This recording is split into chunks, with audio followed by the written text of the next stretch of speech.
I do got an intro. So, Okay. damn, I haven't done this our with, first with the recording. crew in a long time. And scene. All right, I love you, fuckers. Take it Welcome from back. the Tootsie Pop impression Yeah. and go. We're going to need that same energy. Okay. Oh man, I'm a little nervous today. I haven't recorded with a full crew in a long You time. can't tell. And I forgot how hot this room gets. Mm. Very steamy. Okay, here we go. And a 1, and a 2, and a 3. Yo, Shortbox Nation. Hello again. Welcome back. And this is normally the part where I say it's another new Wednesday, another new podcast. But today is no ordinary new podcast. You just press play on a special annual giant size anniversary 450th episode. So buckle in and get your best Mylar bag and board ready because this one is a special collector's edition podcast. Thanks for being here. If you're new, welcome to the show. My name is Botter, and this is the Shortbox Podcast, the comic book talk show that brings you the best conversations about your favorite comics with your favorite creators, as well as some familiar voices that also put their blood, sweat, and tears into making this podcast. And they're here. I can't wait for you guys to meet them. This is episode 450, and it's a celebration. Oh, all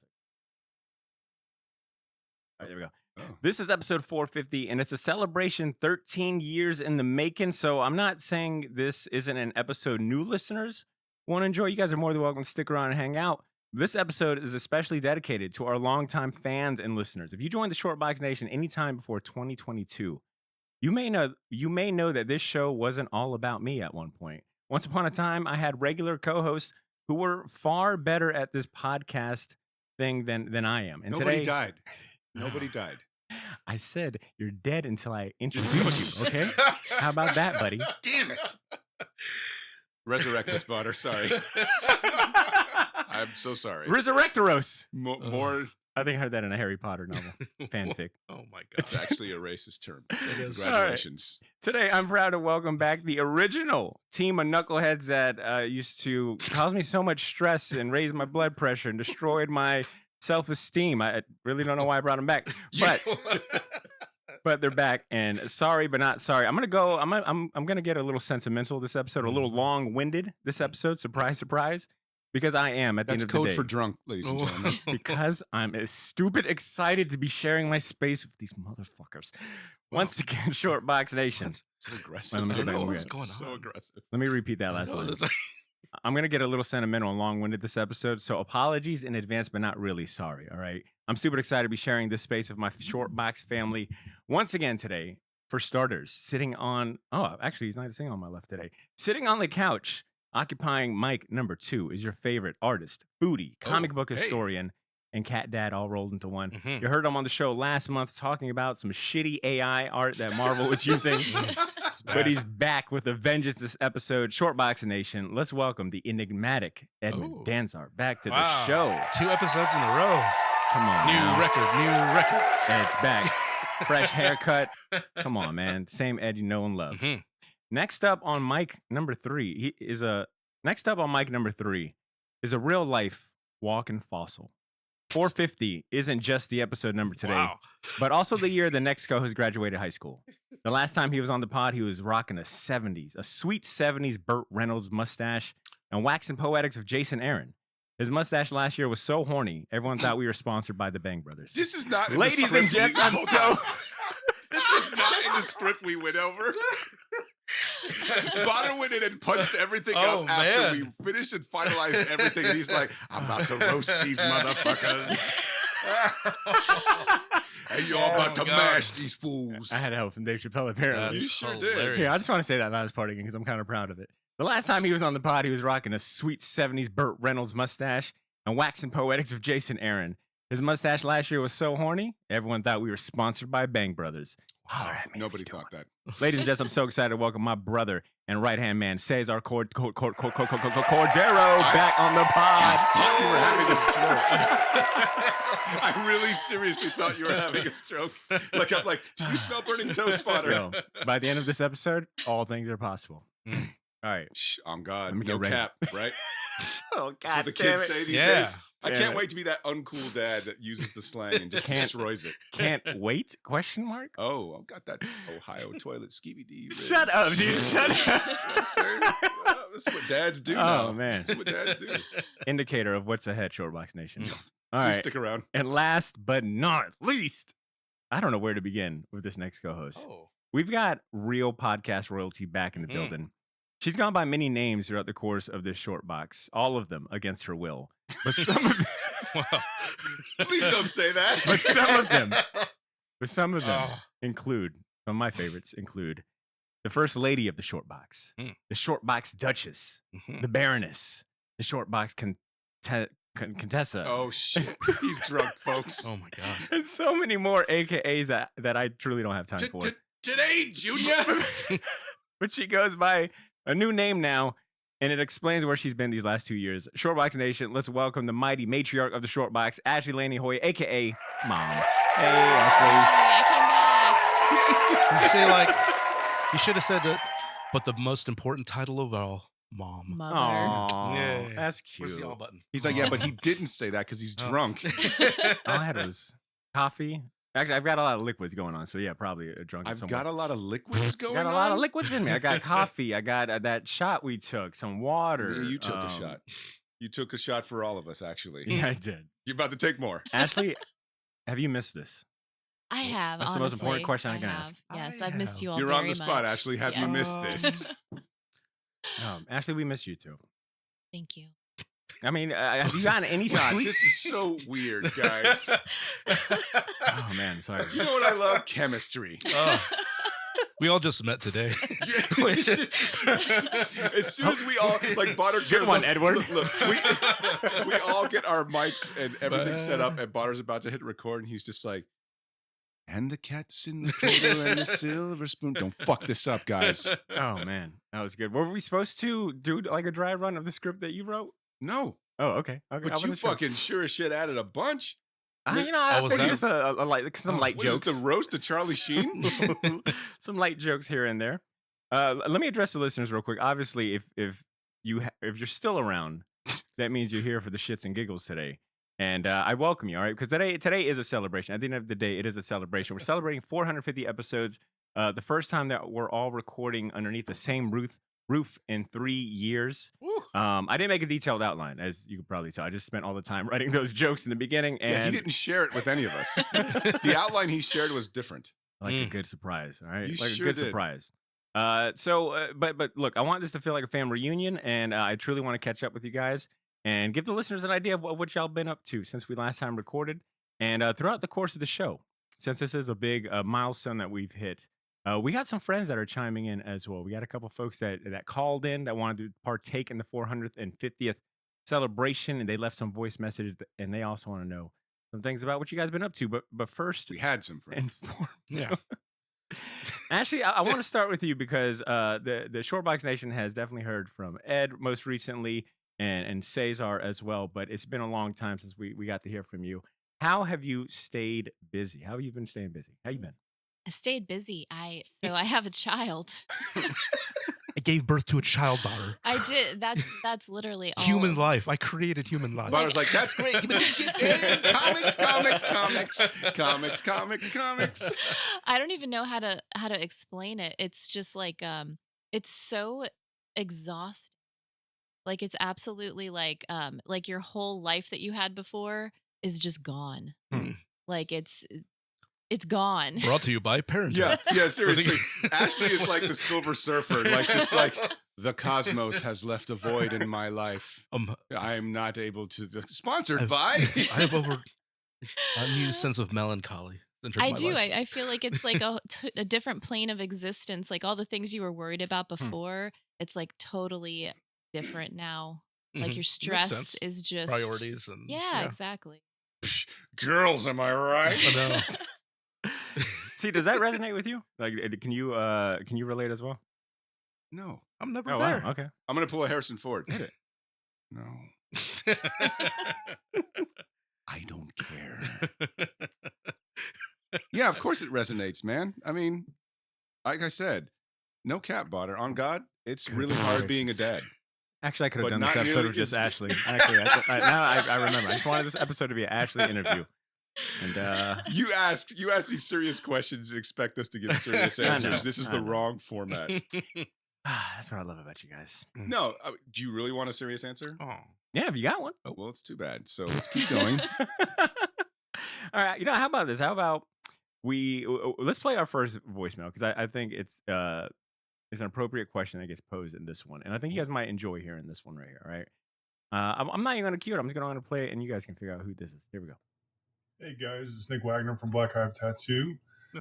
Super excited to hear you all in one spot. The only thing I could really think to ask is, what have you missed about doing the show all together in the last couple of years? I know Botter misses you, but everyone's been busy. But just curious, what do you miss? All right, have a good one. I think Nick recorded that on the bathroom while high on Yep. shrooms.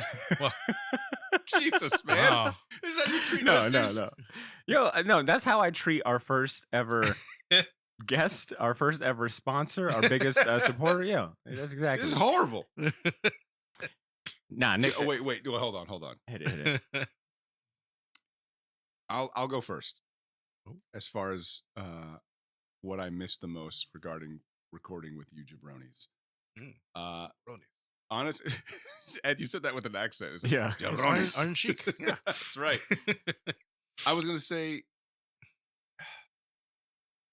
Wait, hold on. Oh.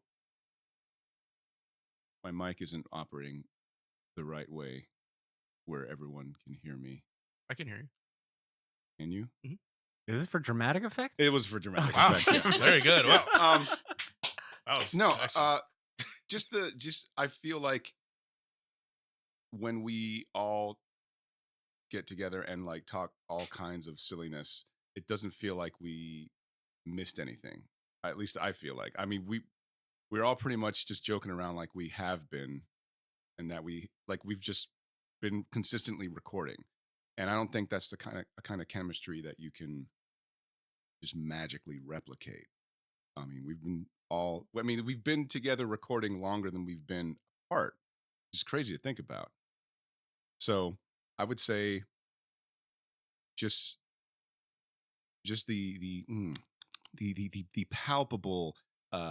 the palpable chemistry that we all have as far as just talking shit and legitimately being happy to be in the same room with each other and just be silly on microphones.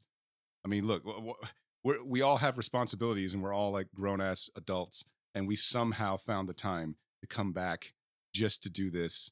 And we could all look at Botter's new teeth. And I got to tell Oh you, my God. they are fantastic. God, you had me. They are on a new level. My boy, I am proud of you, dog. I just want to go ahead and thank the patrons for all of their loyal money every Payments? month. Yeah, thank you so much. It wasn't a cheap route, but you guys really. I didn't know if I could Okay. sell that as long as That I was good. did. That was good, man. But yeah, Classic C charm right there. That was a 10 out of 10, brother. Actually, what have you missed about pod? Well, I guess let me take a step back. And I also want to say, Nick, you know I love you. I'm playing around with you. Thank you for sending in that voicemail. Ashley, what he have knows. you what have you missed? Just in case if You're Nick like, ever wants to "We sponsor want the your- show we again, want I your want to money. make sure. Nick, we want your money. I'm so sorry, Nick. Please, I am so sorry. Actually, do you remember anything from the last time you recorded? I had posted some pictures of all of us on the Instagram, and the last photo I had of all of us was from our holiday party from 2022. And I don't know how far out you were from delivering and having the baby, but I mean, you It's definitely. like, showed I in don't the care photo. about those things, to be honest with you. Yes. I guess what do you remember about the last time we potted, and what have you missed about it? No, so I do remember that because I was like a month before. Okay, good, because I don't, because you Yeah. made that punch, and I think I've been drunk since then. Yeah. So- That's right. I forget what I made, but I spilt a bunch of it in my car. Oh no. And then I came in and I remember Cesar, you were so nice. You were putting pillows behind Oh me, my God, you're making so sure I was annoyingly nice to- comfortable. You're ruining my rep. And Can I it was massage your just- feet? Shut up, Cesar. Oh, That's so weird. It was just fun. I just remember feeling like very comfortable and No. very happy. And then I just didn't make it back for a long time. What do But you- She was actually arrested. Did the booze DUI. smell? Yeah. Shut up, Dustin. Spilled some booze Yeah, in you the stupid. car. Punched a cop in the face. I guess have you missed podcasting? And I'm not saying just like short box, but I know that you also used to co-host on other shows and do other like segments for other shows, which I'm still kind of getting over that betrayal. But I mean, do you miss podcasting? Yeah, no, I do. I miss having time to talk about things that I like to talk about because I don't get to do that anymore. Oh no. I mean, if I don't like work with you, then I don't have conversations with you on a regular basis. So yeah, I do. I miss that. I miss like being a comic book person. I feel like it's gone right now. And I know I'll be able to get it back when Shiloh's older, but right now I just feel like, oh, I'm a mom and oh, I work and I do. I miss the old days. Actually, how do you feel? What would you say to the listeners? Remember when we made that poll for the listeners to decide your baby's name, and I think there was a landslide victory that Orion would have been Shiloh's original name. What do you say to that? I loved that name. Like that when we couldn't figure out his middle name Hmm. and that was like number 2 on the list. Like I was actually going for that. I really liked that name and I thought that it would be really cool that, is part of the podcast, but unfortunately the husband did not like it as much. Oh, Josh. We're spilling all the tea here, boys. I know. He's not the biggest Kirby fan. I get it. Yeah, so I did get- not make it Orion. We went with He's- Reese though. You name Not him much of a Dark Side. Fourth world guy. Yeah. He liked his Marvel stuff a little more. It's like, I- this I is feel my it. son, Mother Box Orion, Dark Side. I guess actually on that same topic, making time as well, and see this question extends to you too. Do you still make time for artwork and illustration, and like you were doing a lot of like children's books, you were doing a lot of like illustrations for the show and things like that. Have you found? Do you still make time for having like that artistic expression or outlet? So I still do. I still work for the children's book company. So that's like the only time that I draw. It's like at night after work, after Shiloh goes to sleep, I spend like a couple hours doing the children's book stuff. You're Mhm. a beast. But as far as like stuff for Badass. me, Wow. like I'll look at memories on Facebook of like a painting I did and I'm like, oh man, when I had time back then, like back then I didn't think I had time, Hmm. but I look back now, I'm like, I had endless hours to do things Damn. and it didn't feel like it. Like if I would have known now, but So- hindsight's 2020. You do all that stuff after he goes to bed? Yeah. Yeah. Respect. 2 'cause you're jobs, 2 freaking jobs. tired. You got to be tired. Holy Lord. I've been tired for 2 years. Ashley's like this Ashley segment sounds like Facts. Eminem. Like where she's like, it's like, what do you? It's like, I don't know. I miss just being me. Dan, dan, dan, dan, dan, dan. She's always staring in the mirror of mom's spaghetti. She's the mom. Oh wow, yeah, you're right. It's her own It's spaghetti her on her spaghetti. shirt. Oh. Wow. Oh my Wow. God. Actually, I guess. Well, let me ask a question. Oh, hit it. I got one. Are you still more of a analog artist, or have you moved towards the digital frontier? Hmm. That's actually a good question because That was all right question, but yeah, that was good. I The adults are used to talking about it. Okay. I used to have a flatter that I would send all my stuff to, Mm. but I don't use that anymore. Oh. So I kind of feel bad for that guy. Like we worked together for a long time, but I do a lot of that stuff myself now. Hmm. And I switched from a computer to like a really nice iPad. Nice. So I just sit on the couch and just do my stuff Oh, and cool. yeah, Procreate? still Photoshop. Photoshop's great. Still Photoshop. Jill, Yeah. I don't feel bad for Ashley at all. She can afford Adobe prices. She's doing just great. That monthly Photoshop Let's do it. subscription. Is that $1 child? million. Is that child tax credit going to work? Oh, all right. Ashley's follow- like, I'm Native American, Jewish, Black. She fills out all the minority things, so she gets all the fucking kickbacks. Well, hold on. On the topic of your art, considering that you still work in children's books, I guess that does being a mom or a mother yourself now, like, has that changed the way you approach art, or done anything to how I guess your process? I try to make it better because I'm like, he's gonna look at this one Oh. day, and I don't want him to be like, "Man, she really phoned Mom it in on that sucks." book." Yeah. So I do. I try to do a better job. Do you ever read them any of the books that you drew? Like, and then on this one, I went. How ahead and- narcissistic. Oh, Of yeah. course, Botter would ask that Yeah. question. I'm just saying. No. I mean, I'm The sure cat around the one. house. What's the cat one? The Pella one. I Yeah, don't Pella. think I could handle it if he didn't like it. Oh wow. Because there's some stuff he'll throw a book, and if he does that, I don't think my ego could handle it. That's Oh, true. A book. That's Yeah. cute. Oh, yeah. All right. See, Wow. I guess same I'm going to tell question. you right now, the Go ahead. segment's not going to be as good when you go to me. Oh, well. Just so you know. See, I think few folks know that aside from juggling all the things that you juggle, that you have also been putting out music on the low. I have. Would you like to talk about the music you've been putting out, and then also how you find time to, I guess, engage with any of your like artistic endeavors? I mean, you're an artist too, man. You do a lot of different I am. artsy And stuff. thank you for agreeing to have me and my fellow musician on a date later on in the podcast in the future to promote said thing you just brought up. Yeah, I have been consistently trying to put out a album with another guy, and he has been my friend since 2001. We went to college together, we roomed together, and oddly enough, we didn't make music while we lived together, and then we both separately got married and had our own lives, moved away, and then we're like, let's jam and let's record. And essentially, what I've been doing is sounds like the most dad thing ever, concept album. Right, Ed's already laughing. Like he's like, "Here we go. This is this guy. He's got a Oh yeah, Cambria. oh yeah. We over got here. Rush over here. What's your 2112, buddy?"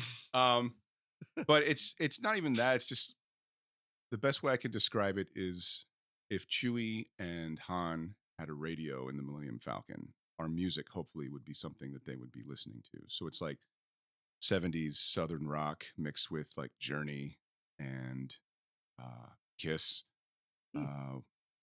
And if you want, we're on Spotify. The band is called Peyote Coyote. Oh. And the album is called Thunderbird.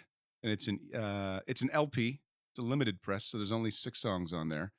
But we're going to release another album with the rest of the songs in the future, and we'll have promos. And the idea is essentially, whenever you listen to the music, you will be going on a journey because every song is sort of like telling a story.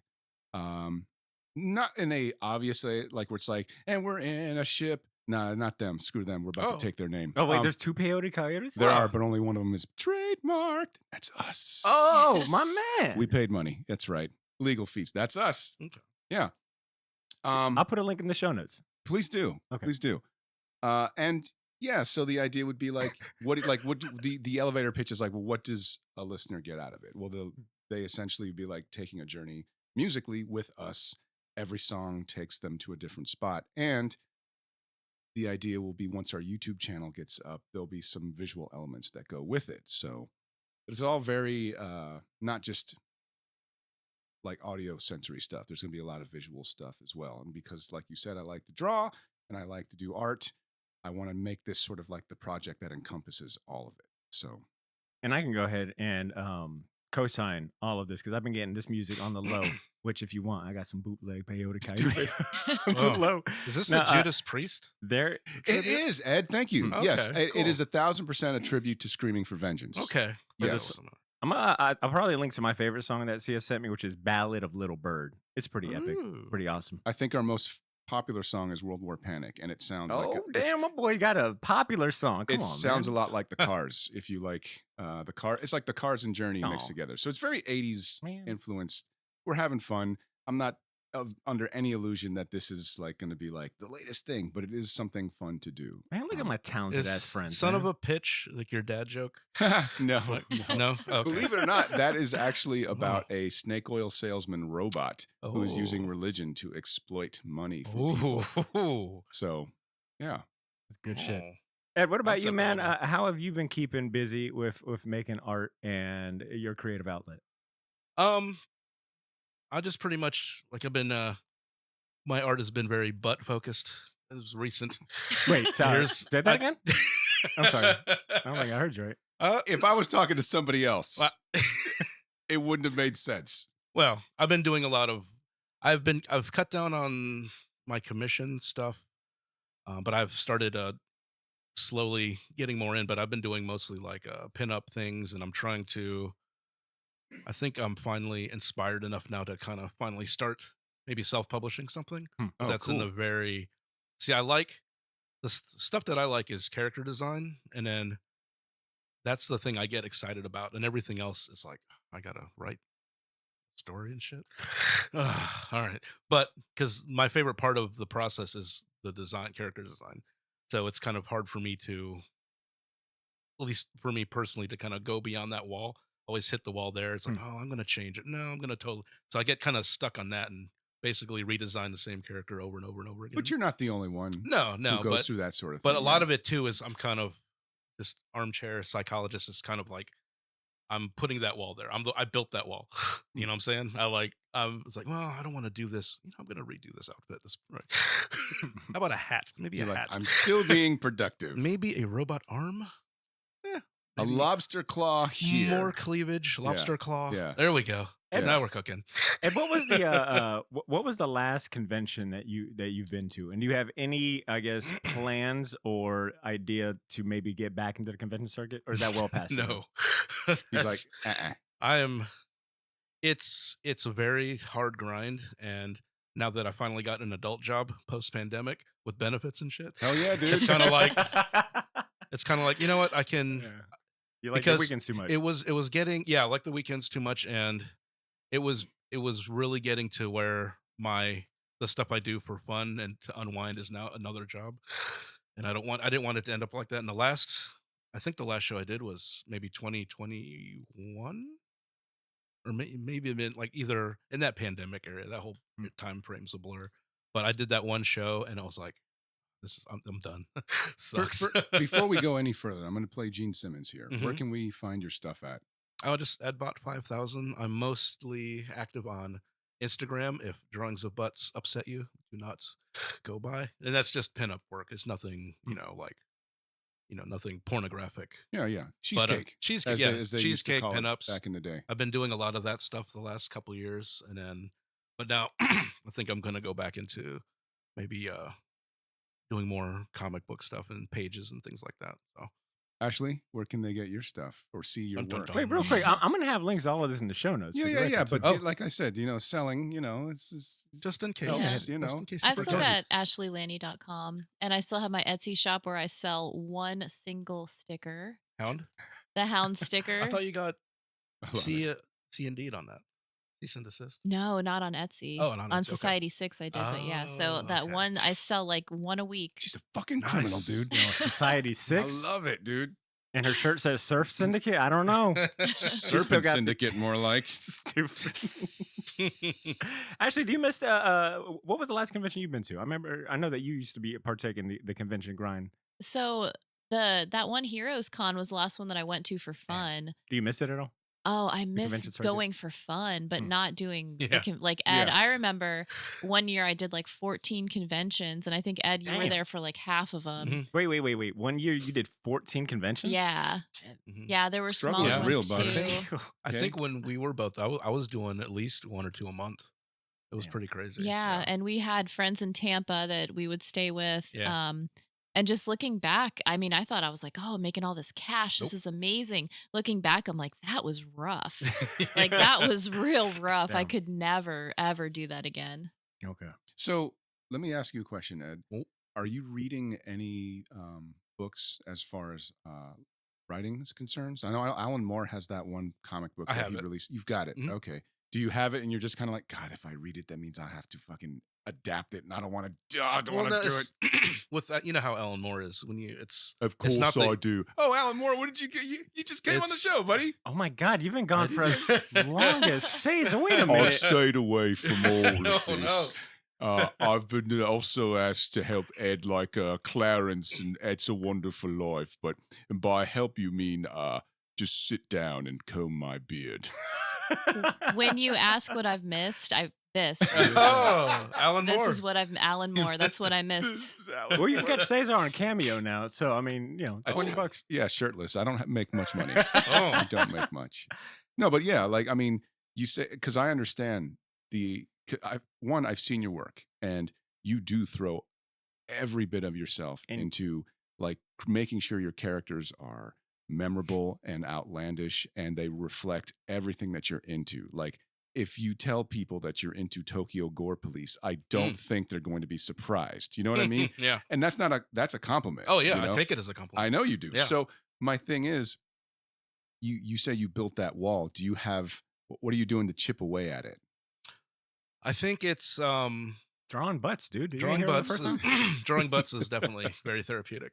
But basically, it's one of those things where I'm starting to follow a lot more, independent publishers and things like that, and it's not a quality thing, but it's like, you know what, I can you just got to do it. You know what Yeah. I'm saying? It's Yeah. like Yeah. it's one of I those things do. where you can't if you.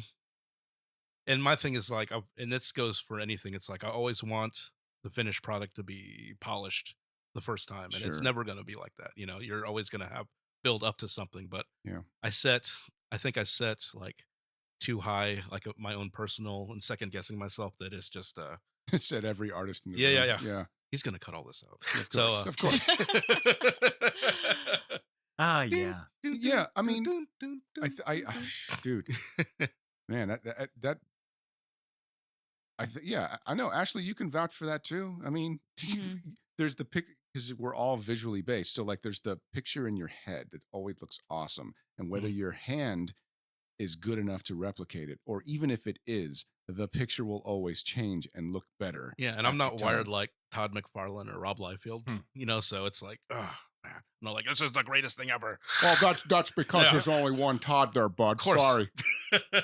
I wish I know. had that bravado those two guys have because they don't. I've They got don't enough for old Robbie. He's still a kid in jeans to me. See, I want to ask you a question. What comics have He's like, you been? will you stop asking questions better than the ones I Oh, have no. written down? No, continue, please. Take my job. All right, make this an easy one for He me. just But takes off his shirt. But I generally want to know, since we're talking about making time for things that we love. Have you been keeping up with comics? Have you been able to find time to still read comics and keep up with I guess anything going on currently? Or are you I don't know, comfortable in a certain time period or No, whatever it might be? yes and no. Yes, in the sense that it's not the conventional answer. I don't know if you guys know who. I don't want to just pronounce. Wait, fuck it. Who am I sitting next to? I don't care if I dispronounce. Gao Tanabe. Oh, okay. Yeah, all of his H.P. Lovecraft stuff is fucking incredible. Is that and the he's still- H.P. Lovecraft mangas? Yes. Oh, okay. Yeah, so those are you're epic. asking about I just comics got that are the new that I've been reading. Innsmouth, Yeah. I Oh, just got that. did you? Yeah. Oh, dude, so good. I just He bought made a his. very fairly boring story with a lot of exposition. Very interesting. Yeah, he's so freaking talented. Mhm. Like Junji Ito is, always will be, still is my guy. So it was under like things you might like, and it was there for so long. And I saw like, well, maybe the covers are just good. It's like, no, everything Solid. is for real, solid through the whole freaking manga. It's beautiful. The cool thing is that I'm fluent in Spanish, so I don't have to wait for the Dunwich Horror to be released in English Oh. on Amazon. I'll just go on Amazon and find the Spanish hardback that's already over in Europe, and I can just read them as they're already all out. Problem is, they're all really expensive, and it's hard to justify why there's an Amazon payment to my wife when it's like, she's like, you spent $80 on Amazon for what? Space tentacles? I don't know. Don't divorce me. Really quick, I just tried to text what you're talking about, see, to the group chat, only to realize that group chat is so old I couldn't even find it. Oh anymore. my My phone gosh. auto deleted it, but I did send it to It the went group. into a Lovecraftian dimension. Actually, have you been keeping up with comics at all? Like, are you following any creators, any publishers? Matter of fact, when's the last time you've been to the shop? Because I know that last time we talked, I think you were shopping at Gotham City Limit, right? Yeah, Only at Gotham City I Limits, go of to course. Gotham. Only comic shop in Jack's. Why? I mean, see, come on. Where's he Come gonna on. go? Well, Yeah, exactly. really? Yeah, Nice. no, I love Gotham. Like I walk in and everyone's just like happy to see me. I feel like I'm like on Cheers. Oh, that is a great way to put it. Norm! That's Yeah. a great way to put it. So yeah, it's really so obviously Saga on another hiatus, but that's fine. Is But it really? yes. That's funny. Actually, how's the quality of Saga been? Oh my God, it's Still what are you maintaining? questioning the quality of No. Saga? I Oh, mean, no. I know you know Brian K. Get Vaughan. out. Get Tell him out. I said hello. He's like, Want to leave now, please? No, it's so good. Hazel's growing up. Oh. Does that book hit different now as a parent? No, that's weird that it doesn't. Hmm. But no, not at all. Because that's her escapism. yeah, I That's- think that's it. Like it just Because at first I was kind of like, there are things for me that as a parent don't hit differently that I thought they would, but I'm like, I'm not consuming them in that way. You asked me about Bluey, however, there are episodes that make me well up. So yeah, and I'm still like Tula Lotay. Like I'll buy a cover just because she did the artwork, just to Did you support get it. Somna? Old favorite. Somna. Oh, I read that, but that was only 3 issues. Mhm. Yeah. 2 or 3? Three. 3. Yeah. Very that hot, steamy book right there. that Super horny. Yeah, that book was. Well, I was reading it digital It on the comes up iPad, on my Amazon. like at nighttime. Mhm. And I didn't know what like type of book it was until I read the Oh, first issue. I'm like, okay. I hope life don't roll over. The She's like, cover was pretty telling of what kind of book it was. no, So no, that's So okay. Becky Cloonan, I don't know if you Yeah. know about I it. don't. So, Yeah, hit it, tell me, hit it. please. so Becky Cloonan, how do you pronounce her name? Tula Tula Lotay. Lotay. Tula Lotay. She does all the dream sequences, and Becky Cloonan wrote it and does the other like in reality Mhm. pages. Oh, cool. So it's like 2 artists, and if you haven't seen any of the distillery stuff, they do like magazine format comics. Really cool. They're really Oh, cool. yes. I know exactly what you're talking about. Yeah. Really cool comics. Actually, there was a And we're comic. talking still. There is a comic series that came out last year or the year before that if I wanted to, I should have reached out and told you to like buy it. But have you heard of this series called Beneath the Trees Where Nobody Sees? No, I haven't. Okay. I think the elevator pitch has been like Dexter meets Bernstein Bears. Yeah. It follows and it's beautifully drawn. I Yeah. think you would really vibe with the artwork. It's like all It's like water, watercolor yeah. painting.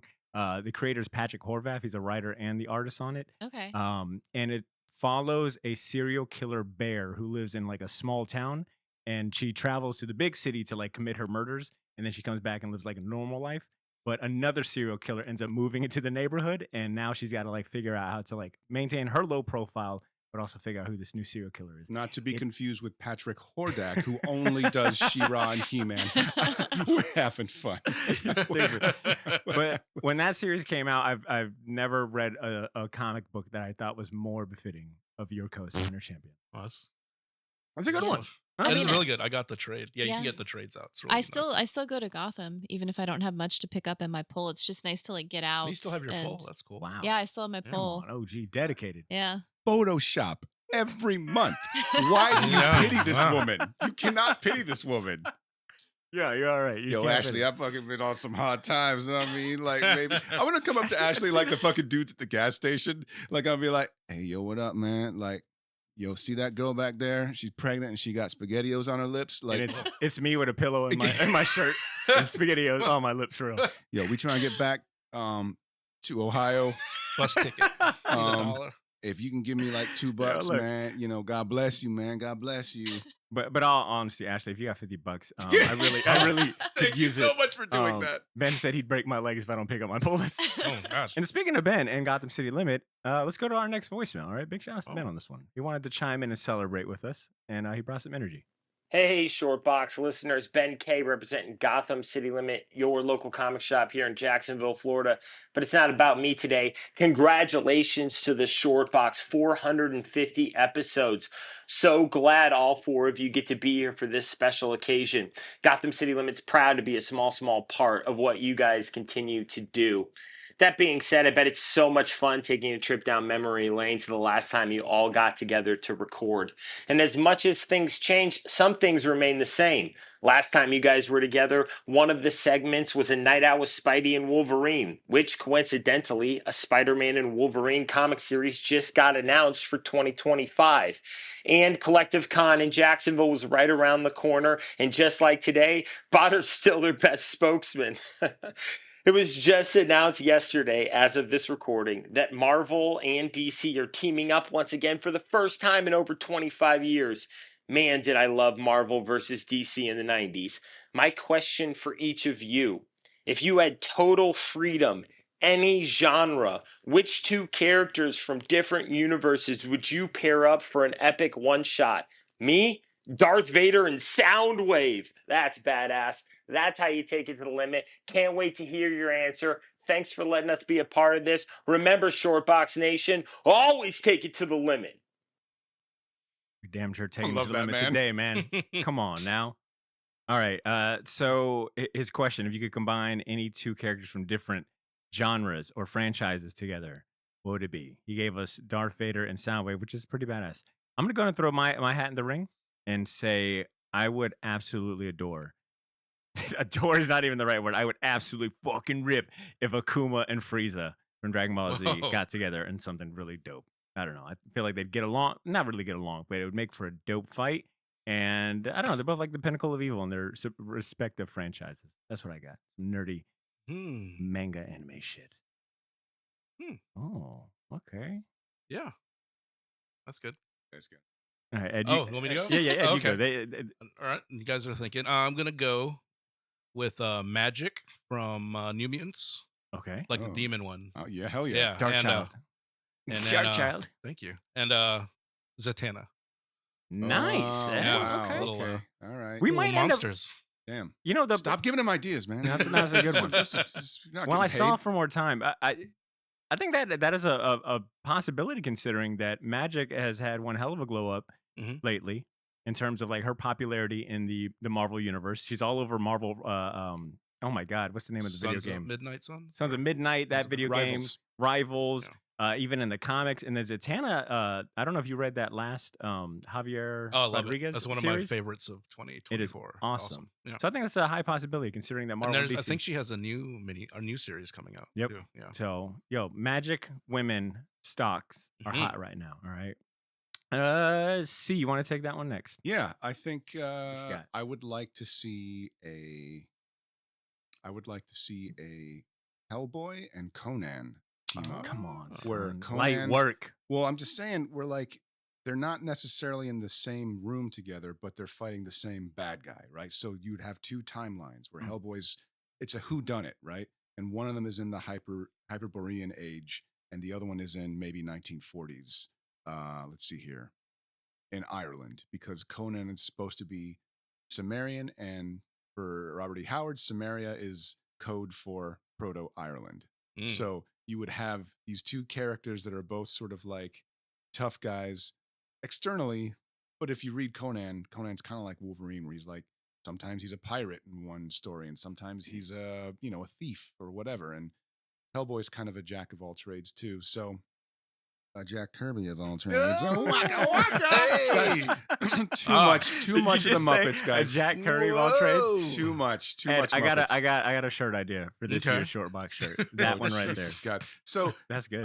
Yeah, my daughter loves the Muppets. So I'll be talking like this. See, have you gotten Sammy into any? Did she like anything? Yeah, like comic? dude, it's funny. Yes.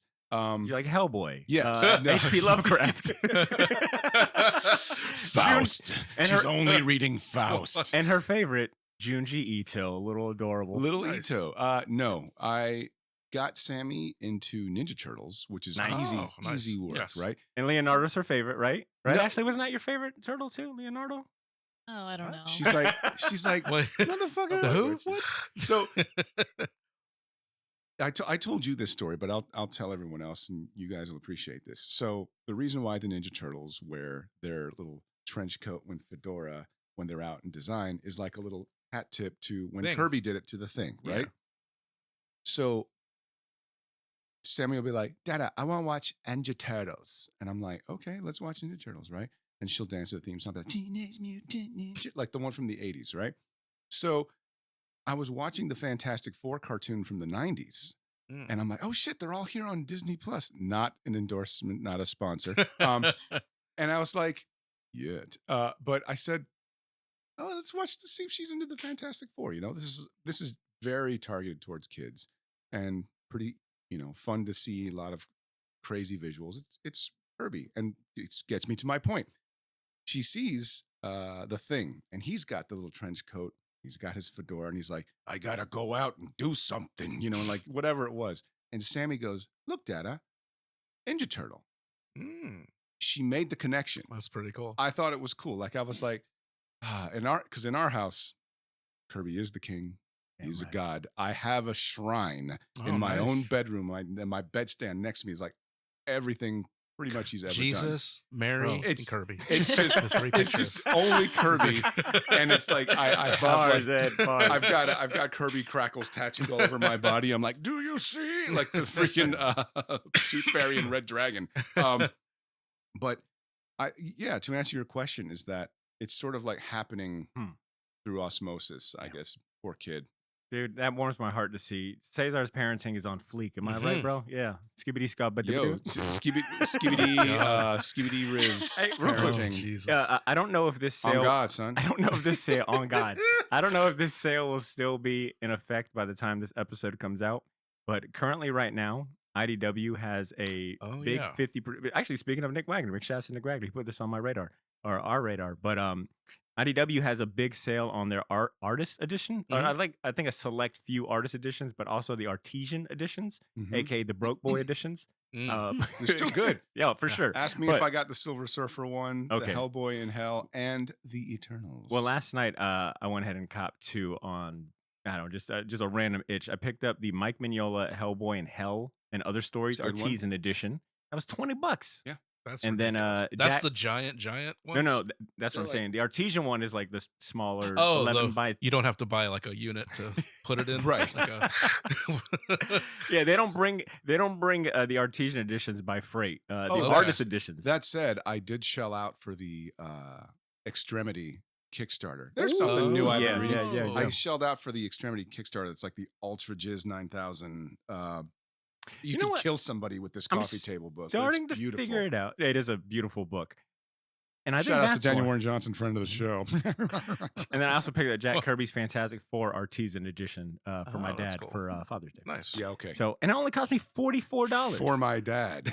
Yeah. Joe's never going to see it. You're probably not Look, going to look, like look. this. Yo, I don't mean to get morbid, but at this point, everything I buy my dad is Oh, just a future shit. investment for me later on, right? Wow. But I hope my dad's gonna be around for a long time. Yeah. All right, Ashley, we've stalled long enough. What's your answer to Ben's question? If you could combine two characters from two different franchises together. Loki, Captain Boomerang? Nice. Oh, that's actually a good segue to the story I want to hear. But Ashley, your question.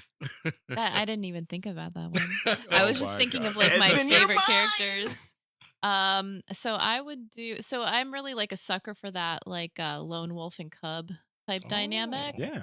So I was thinking the Will from Saga Mm. with Oh. Luis Belcher. Whoa. Help me I out was here. Bob's thinking Burgers? from Oh my Bob's God. Burgers. Wow. I was thinking that would be Love Is she riding in the buggy? really, really fun. Is Yo, she in that the is- buggy? The buggy. Lone Wolf and Cub? Yeah, what you said? I know what Oh, you're saying. yeah. She- Yeah. But I see that's a dope dynamic. That's a great dynamic. I just like I already have like little Oh, stories man. in my head. It would just bring me joy. I This- knew this saving you for hamburger- last would have been the best. It's and that called was- the child molester. Whoa. What? It's got candy in it. Has anyone ordered it? Yeah, that guy. He looks like a child molester. Since Ed brought up Captain Boomerang and Loki, actually, you were telling us a story before we hit Yes. record, and I did have a question about, has anything changed in terms of? Actually, my question is, have you had to make any sacrifices? What does that sound? I don't know. Oh, is someone's phone something- going off? That me? Sorry. Oh, good. It's like, it's all them hoes calling me. You guys realize it? On cap. I had a Just question listen here. to the latest no Peyote God. Coyote. Oh, that was the Oh, latest shit. Hey, Huh? bump that shit Was it up. really? Was it Yeah. really? Yeah, forget what I'm talking about. I'm sorry, gentlemen and ladies. I was just listening to the latest release. Gene Simmons out Gene Simmons to me just now.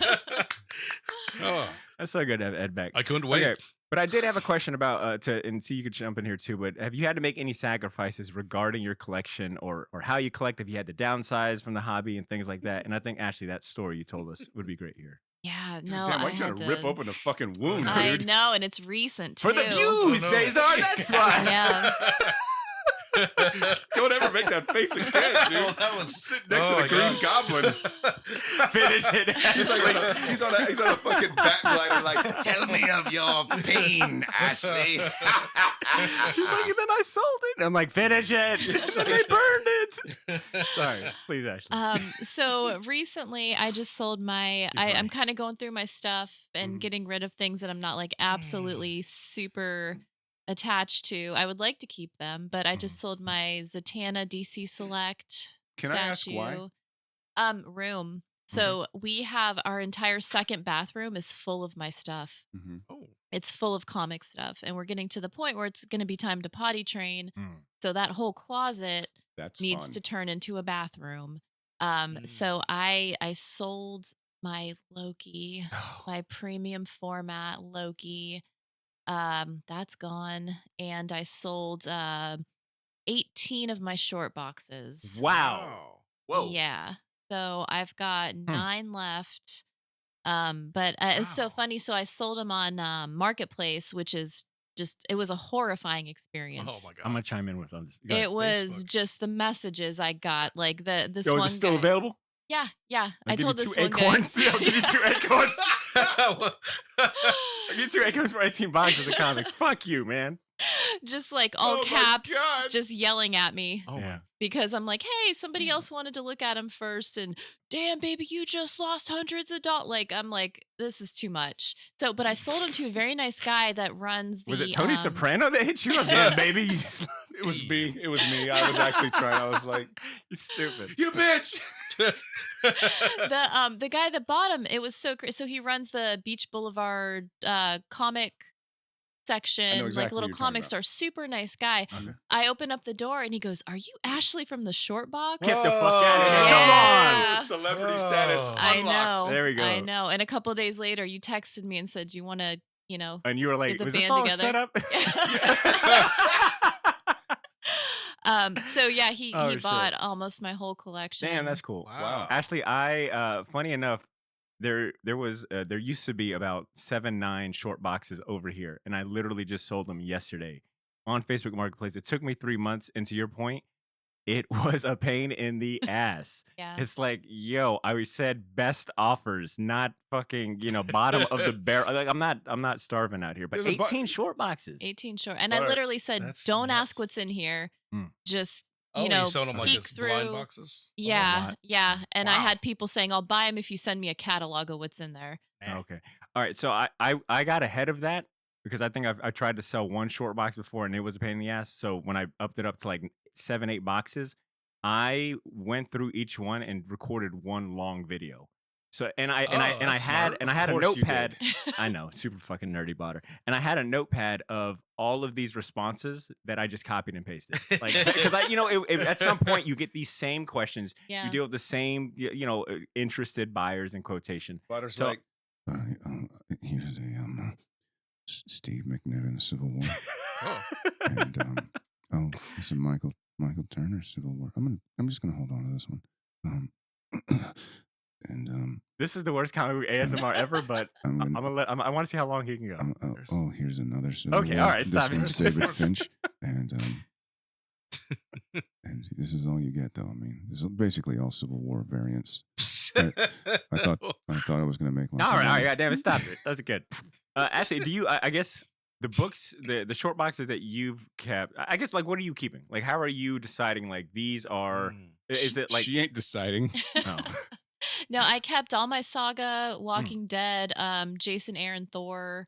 Was it more sentimental or like these might be worth something later on? Oh, it was mostly sentimental. There Okay. were a few where I was like, yeah, just hold on to them. But there were like Sex Criminals. Like I bought the hardcover, so I'm like, I can let these go. I don't need 2 sets of. Mhm. But it was really sad going through everything and just putting a lid on and being like, I'll never see you again. Hmm. Just Jesus kind of Christ! pushing you next to the door. Someone else is gonna take you home now. I had a little bit of that, but at the same time, I'm like, this is nice to like not have this literal weight to also think about. Like kind of letting some shit go that I've already gotten to enjoy, and then also I'm like, and now I got room for more shit. Yeah, IDW sales. Just gets replaced. Yeah. But I'm trying to be better about how much I fill up and the books I buy and actually making time. See, what about you? Any similar stories? Have you had to make any sacrifices Oh, yeah. or new strategies on how you approach collecting and the hobby? Welcome to the parents please. section of the podcast. Mhm. Everyone else, fuck you. No. Whoa. This is only. I'll try and bring this. I'll try and bring this to a fucking 17-year-old who gives 5 farts about what this old man has to say. Let me go ahead and He's like, let me maybe make you feel better. nobody likes what you No, have no, to let say, me make- regardless of the age group. Let me make you feel better. If there's a 17-year-old listening, Oh, yeah, it might that'd be just be weird. one. There is definitely all old guys listening All to right. this Well, episode. fair enough. I will say, it's a strange thing. At least I'll only speak for me. Having my daughter in my life has kind of acted as, and not in a bad way, but as a little mortality sort of stopwatch. So that's like as soon as she hit the ground running, I'm like, I'm gonna die soon. This is great. And then I remember all the clutter and craziness that my dad has in the garage. And he ain't no spring chicken. And my mom going, no one's going to want this shit. Like, get rid of it. You don't even do anything with it no more. Why do you have? And I'm sure to him, there's like, but I have memories attached to this. This is important and blah, blah, blah. But you ain't going to live forever, dog. And I don't mean to be nihilistic. I mean, and actually, like, the reverse of it is that finding meaning in things that are bigger than your stuff is something that I've been trying to do, because I have, if you guys have been in my house, I got a fuck ton of stuff, and it is a sweet amount of stuff because I spend money on shit gradually. So I've had the opportunity to have a good collection of things because I've been doing it for a long time. That said, when do I start justifying to my family that but you don't understand. This is the library edition of XYZ, and it's so hard to find. It's like $6 million now. I bought it when it was only a fart. If I get rid of it and I regret it, what if I want to buy it again? Then I will have to spend all that money and blah, blah, blah. And it's just kind of like, or, I'm going to die and I can't take it with me. And it's just extra weight. It really is. Like, did I have the memory? Did I enjoy it? Cool. I still have that. And, digital comics exist. So there's a way to kind of have your cake and eat it too, while also, I don't know, not to get, Buddhist on anybody, but it's kind of like, let it go. Try and just sort of live a more, what is it, like, not to get Buddhist or religious in any sort of way, but what is it? It's easy for it's hard for a rich man to get into heaven. They say it's like like a camel through the eye of a needle. So it's kind of like, fuck, that's not cool, because everybody hears that shit. It's like, I ain't talking about me. I fucking just got a bunch of comics, and it's like, you got a lot of comics. I'm rich in comics. So if you see something you like, honestly, is it like, I'm gonna die though? Yeah, dude, you're joking. Really you're joking. Cool. You're joking, but it's kind of sure like gonna die unless something cool happens. I have a compulsive. Can they put this in my coffin? Because there's always going to be something cool that comes out, and there's always going to be cool art that Never I'm ends. into. Right, and if you're an artist, it's an embarrassment of riches nowadays because so many things are available. What if the singularity happens in our lifetime and you can be downloaded into a robot? Perfect. Keep collecting stuff. And like an evil Harlan Ellison AI, I will continue to collect things in my database. But until that happens, I can't. I have to try and curb everything that I purchase with a sort of mindset of, am I doing this because it's compulsory and because I'm like, oh, this means a lot to me, like, ooh, and then I end up like trying to ask these questions like, what's the difference between me and a hoarder, Because if you look at my house, there are some parts where it's like, Jesus Christ, does he need all these Marvel Legends? You have like stacks of newspapers and buckets of human waste. That's the thing. In the bathroom. Well, that's the thing. I'm not a dirty person, but I am a cluttery I'm one. the neatest hoarder. See, ever. look, I know you didn't ask this, but if you need any help moving any of those sweet artist editions, honestly, man, it helps get rid of things if I give them to people that I know like them as much as I do. That's fair. Like literally are in a place where they can have it. I'm like, well then I'll just give it to you. Because another thing is like, well, go to his house. I'm gonna go. Come on over. Shopping cart. Like I'll be crying the whole time, but my wife will be like, "Yes, I like it as much as you do." Short box sidewalk sale coming to you soon. Ed, let's go to you real quick. What is the last? Like, this is depressing. Let's go to Ed real quick. Go, Ed. You're dying, and you get to buy one thing. No, what is the last? I guess guilty pleasure or a big highlight, big purchase that you bought? Anything? Have you bought anything cool recently? Cool? Oh man, this last year? He's like, yo, everything I buy is cool. That would be bars. Yeah, you could say that, Ed. What's that? No. I think. Well, I did buy a cool. I bought this 1977 Ibanez like a Fender. It's in the lawsuit era. Basically, they made guitars that look like Fenders, but they made them too good, and they got sued by Fender, so they had to change like the shapes and stuff. But it looks like a Fender. and it's a 77 Ibanez. Looks like a 70s jazz bass, natural. Really cool. I can't afford a Fender 70s bass, so I got the Ibanez Lawsuit version. They're called Lawsuit. Those are called Lawsuit era guitars. That's awesome. So even the font is the Fender font, but it says Ibanez, which is funny. Oh, that's rad. Yeah. So, and then I got it. I went to Mock Shop. I got the hardware switched up and set up, and that's probably my coolest thing. And it's just because I always wanted a 70s style jazz bass that are natural block inlays. Original pickups? Original, yeah. I was going to change them out, but the pickups I had, they didn't fit. The housings were just different enough where the guy didn't want to mess up. He didn't want to reroute the pickup cavity to fit it. So I just kept the pickups. They're fine. Yeah. And but yeah, that's probably the coolest thing I bought last year. What are you playing it through? I have a Carvin 210 combo. It's like a little with the old tweed style cover. Hell yeah! And I have like a few pedals, handful of pedals. My next question. What kind of you don't. This is not guitar talk hour. What kind of pedals do you use? I have an Aguilar Tone Hammer preamp. Okay. Which is basically like a direct box slash, basically just improves the output and sound. Are you more of a preamp pedal guy or preamp amp guy? Preamp pedal. Yeah. Yeah. And then I have a few little cheap effects pedals like a harmonizer, delay, phaser, stuff like that. Yep. Speed, caca. Yeah. All right. I want to play another voicemail. I'm trying to decide who do you want to actually see. I'm gonna let you pick because you can actually see my screen here. Oh, who are we playing? We already played Nick. We already heard from Ben. We got three more. Lined up. Let's roll with hit it. That guy. Yo, what up, Shortbox? Gotta say, at first when I saw the announcement, I was sad because I meant no SFP this week. But then it hit me like, wait a minute.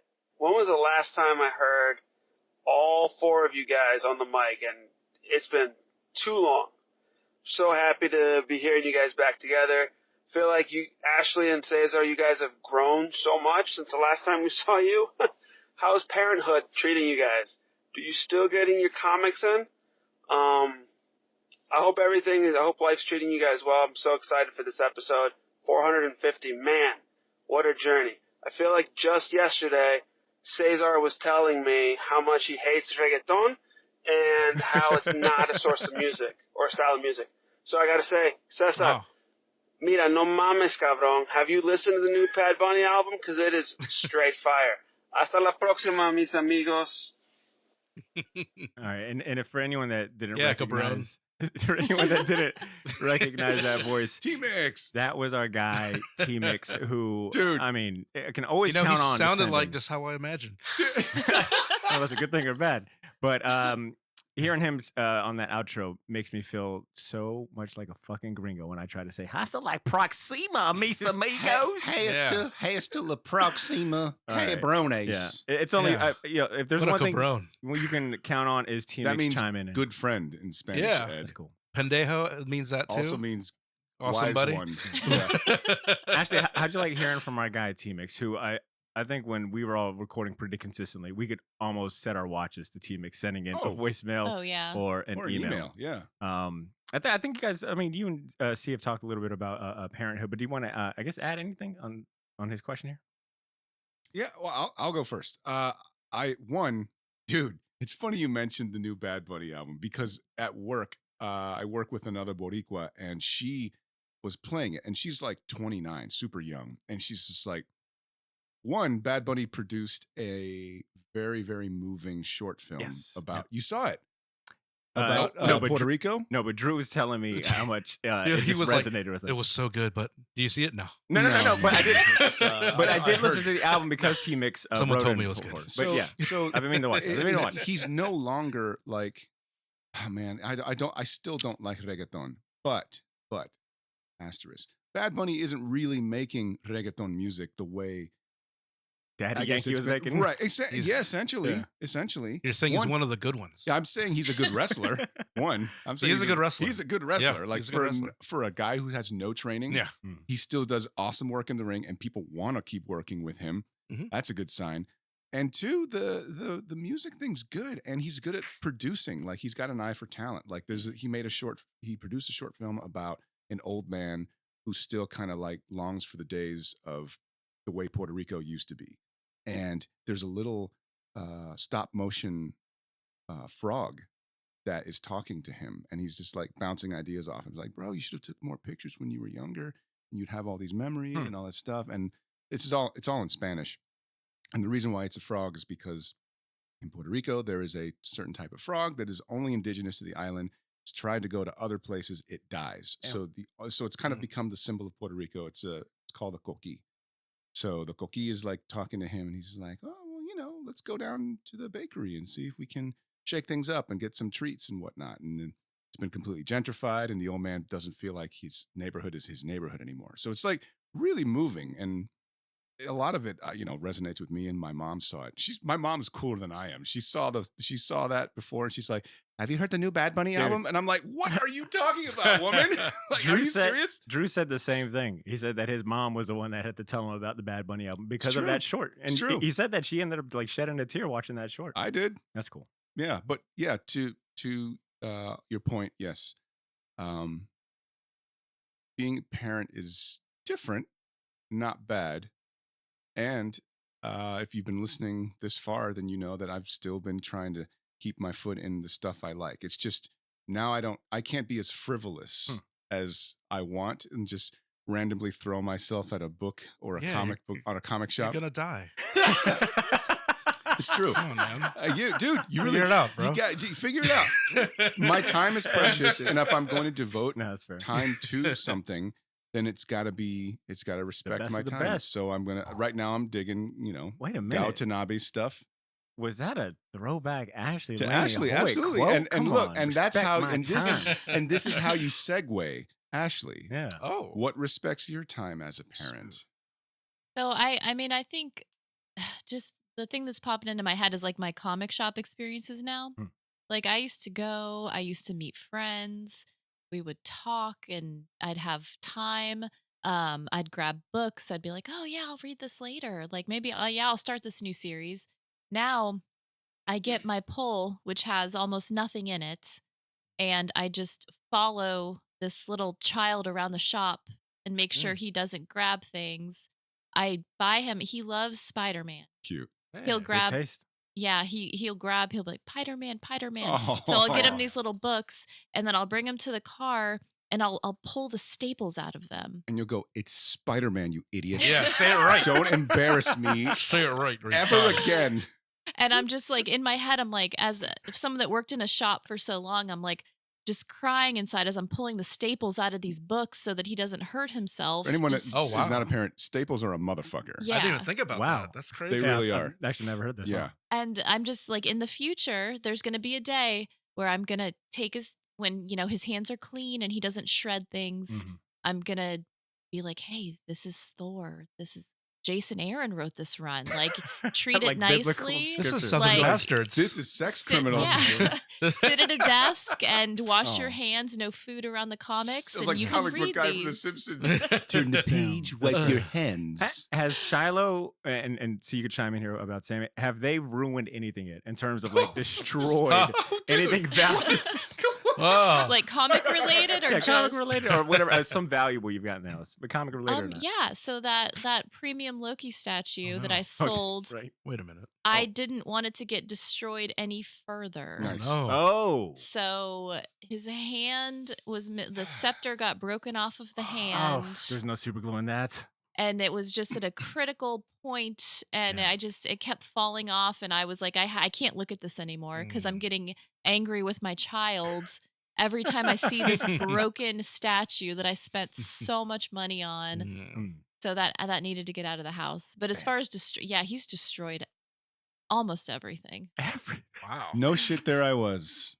It was a Todd McFarlane, DC, Brian Baldwin, black and white statue. Don't say that word. Oh, no. I was changing her diaper. Oh. A random kick because she likes to kick her legs. She's like, ha, just fun. And I think it's funny until she kicked that fucking statue off the desk in my office, and then boop, Oh. it fell down. And we have carpet, so it's like we have carpet like poor people do. Yeah, And- Ashley, carpet is this fabric that is found on the floor all Yeah. across the home. Yeah. So like it just fell, and I thought, it's fine. You know, these things it's sturdy as hell. It's fallen before. And then I think after we had put Sammy to bed, Sarah was she was grabbing the towel that was wet from her bath and just cleaning up a little back part of that area, and she's like, "Huh, your Batman broke." Now, in my house, that sentence could mean a million things. So naturally, I freaked the fuck out, and I was like, "What the fuck you mean, my Batman broke?" Or actually, I was like, "What do you mean, my Batman broke?" Because I turn into Uncle Ruckus. Oh, white Jesus, please make sure this Jack Kirby, Batman please. does not break.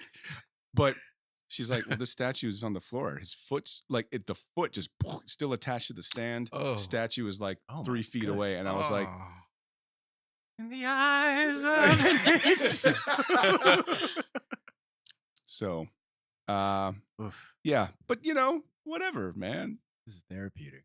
Wow. Thanks, guys. This is Brutal. the forewarning. You're like, this is needed. therapeutic. I never want children. As I look at all Mike's with statues. All right, big shout outs to T-Mix for that voicemail. I want to keep it moving on the voicemail train. We got two more. We got two more friends chiming in, and wow. I'm gonna pick this next one. He's a familiar voice for you guys. Ladies and gentlemen, boys and girls, children of all ages, it is your boy Shaggy Black, one half of the Cinema Villains podcast, here to congratulate my familia of the Short Box podcast and congratulate them on 450 episodes. We appreciate you for supplying us with the goodness. But now I got a question for you guys because Barter will break my legs if I don't. Ask this. Over the last 450 episodes, what has been the worst comic book villain, either in recent times or hell, you can even count movies because that's kind of what we do here. But I'm gonna stop yapping and I'm gonna let you go back to it. Congrats, guys. Yo, big shout out to Shaggy Black and the Cinema Villains podcast and his co-host Jose. Worst villain. That's a big bucket right there. Worst. Have we had any villains that we've completely just shit on this show that have been a recurring thing, a joke or anything? I mean, we shit on so much. 450 episodes. 450 Wow, that just kind of episodes. dawned. Just 450. Jared Leto Joker's pretty bad. Yeah, that one's pretty bad. Yeah. You know, I'm gonna throw in, since this is a little topical. I got one after you. You know, Joseph Quinn is playing Johnny Storm, the Human Torch, in the new Fantastic Four movie. Yes. And Bad casting. I gotta say, I think I'm still dealing with trauma from watching Gladiator 2, where he played Emperor Geta, something like that. He played one of like the evil emperors, and he was pretty bad in that. And I just still can't quite get over that performance. Now, I think the overall movie, you know, he didn't have much good to work with. That movie was pretty bad, so I imagine the script is terrible. But yeah, he was a pretty bad villain in that. That was a terrible movie. So that one comes to mind most recently, which is how bad Gladiator 2 was, especially the antagonist. Ashley, what about you? So immediately Ocean Master from the Aquaman movie. Oh shit! Just immediately. That's good. I don't know. I don't have anything against Patrick Wilson. I hated everything about his character. I was like, this isn't a villain. He's like a wet noodle villain. It was no pun intended. Wet noodle. I see what you did there. It was just terrible. And I they put found him his performance less than salty. and they put him in 2 movies. Yeah. Like they put him in the next movie. sure They just did. kept going with it. Yeah, did they not- leaned hard into it. I didn't end up watching the second Aquaman. It's like a buddy cop movie. The second one. Yeah. Ashley, do you agree? Like I like buddy cop movies. Yeah, yeah. Wow. Okay. But let it me was a- rephrase What- that. yeah. The format was set up that way. Like Yeah. they went. It was like a road movie, actually. okay. Yeah, it was terrible. Yeah. All right. Ashley, Oh, wow. are you still keeping up with, like, I guess, comic book movies, TV shows? Because that was one thing that you were always on top of, whether that be the Swamp Thing show or Sandman TV show. You were always on, like, you know, the comic book, especially the TV shows. Ixnay on the Eelnay. Amen, Gary. Oh, you're right. Sandman by He Who Shall Not Be Named. Oh yeah. I guess do any, I guess, comic book properties stand out to you in the recent couple years that you've really enjoyed? I have a hard time because I'm always working, Mhm. like when the TV's on. So if I'm watching something, I have to watch it. Like I'm on like my fourth rewatch of Squid Game, just wow. because I catch so little. Yeah, you watch it I in parts, could maybe chunks. name 3 people in that show. And I've watched it so many times because I'm concentrating on something else. So no, unfortunately, Okay. I haven't really enjoyed anything in a while, Okay, fair but enough. I will someday. One day. Okay. All right, Ed, what about you? Well, actually, see, you said you had something lined up. Least favorite villain.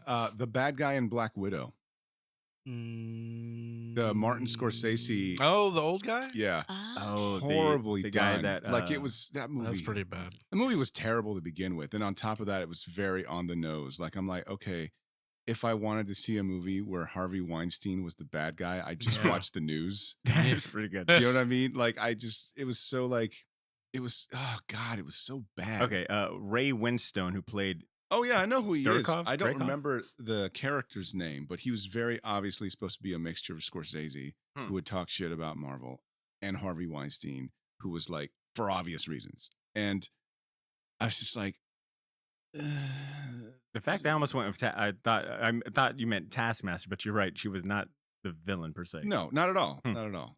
Just misunderstood. Sure, she's the Frankenstein's monster in that Mhm. movie. Like every, oh man, that movie sucked so much butt. dude. Hey man, I won't lie. I've watched it like twice now. Yeah, I know Rewatch it? why. I know why. Why is that? You share a house with a Disney adult.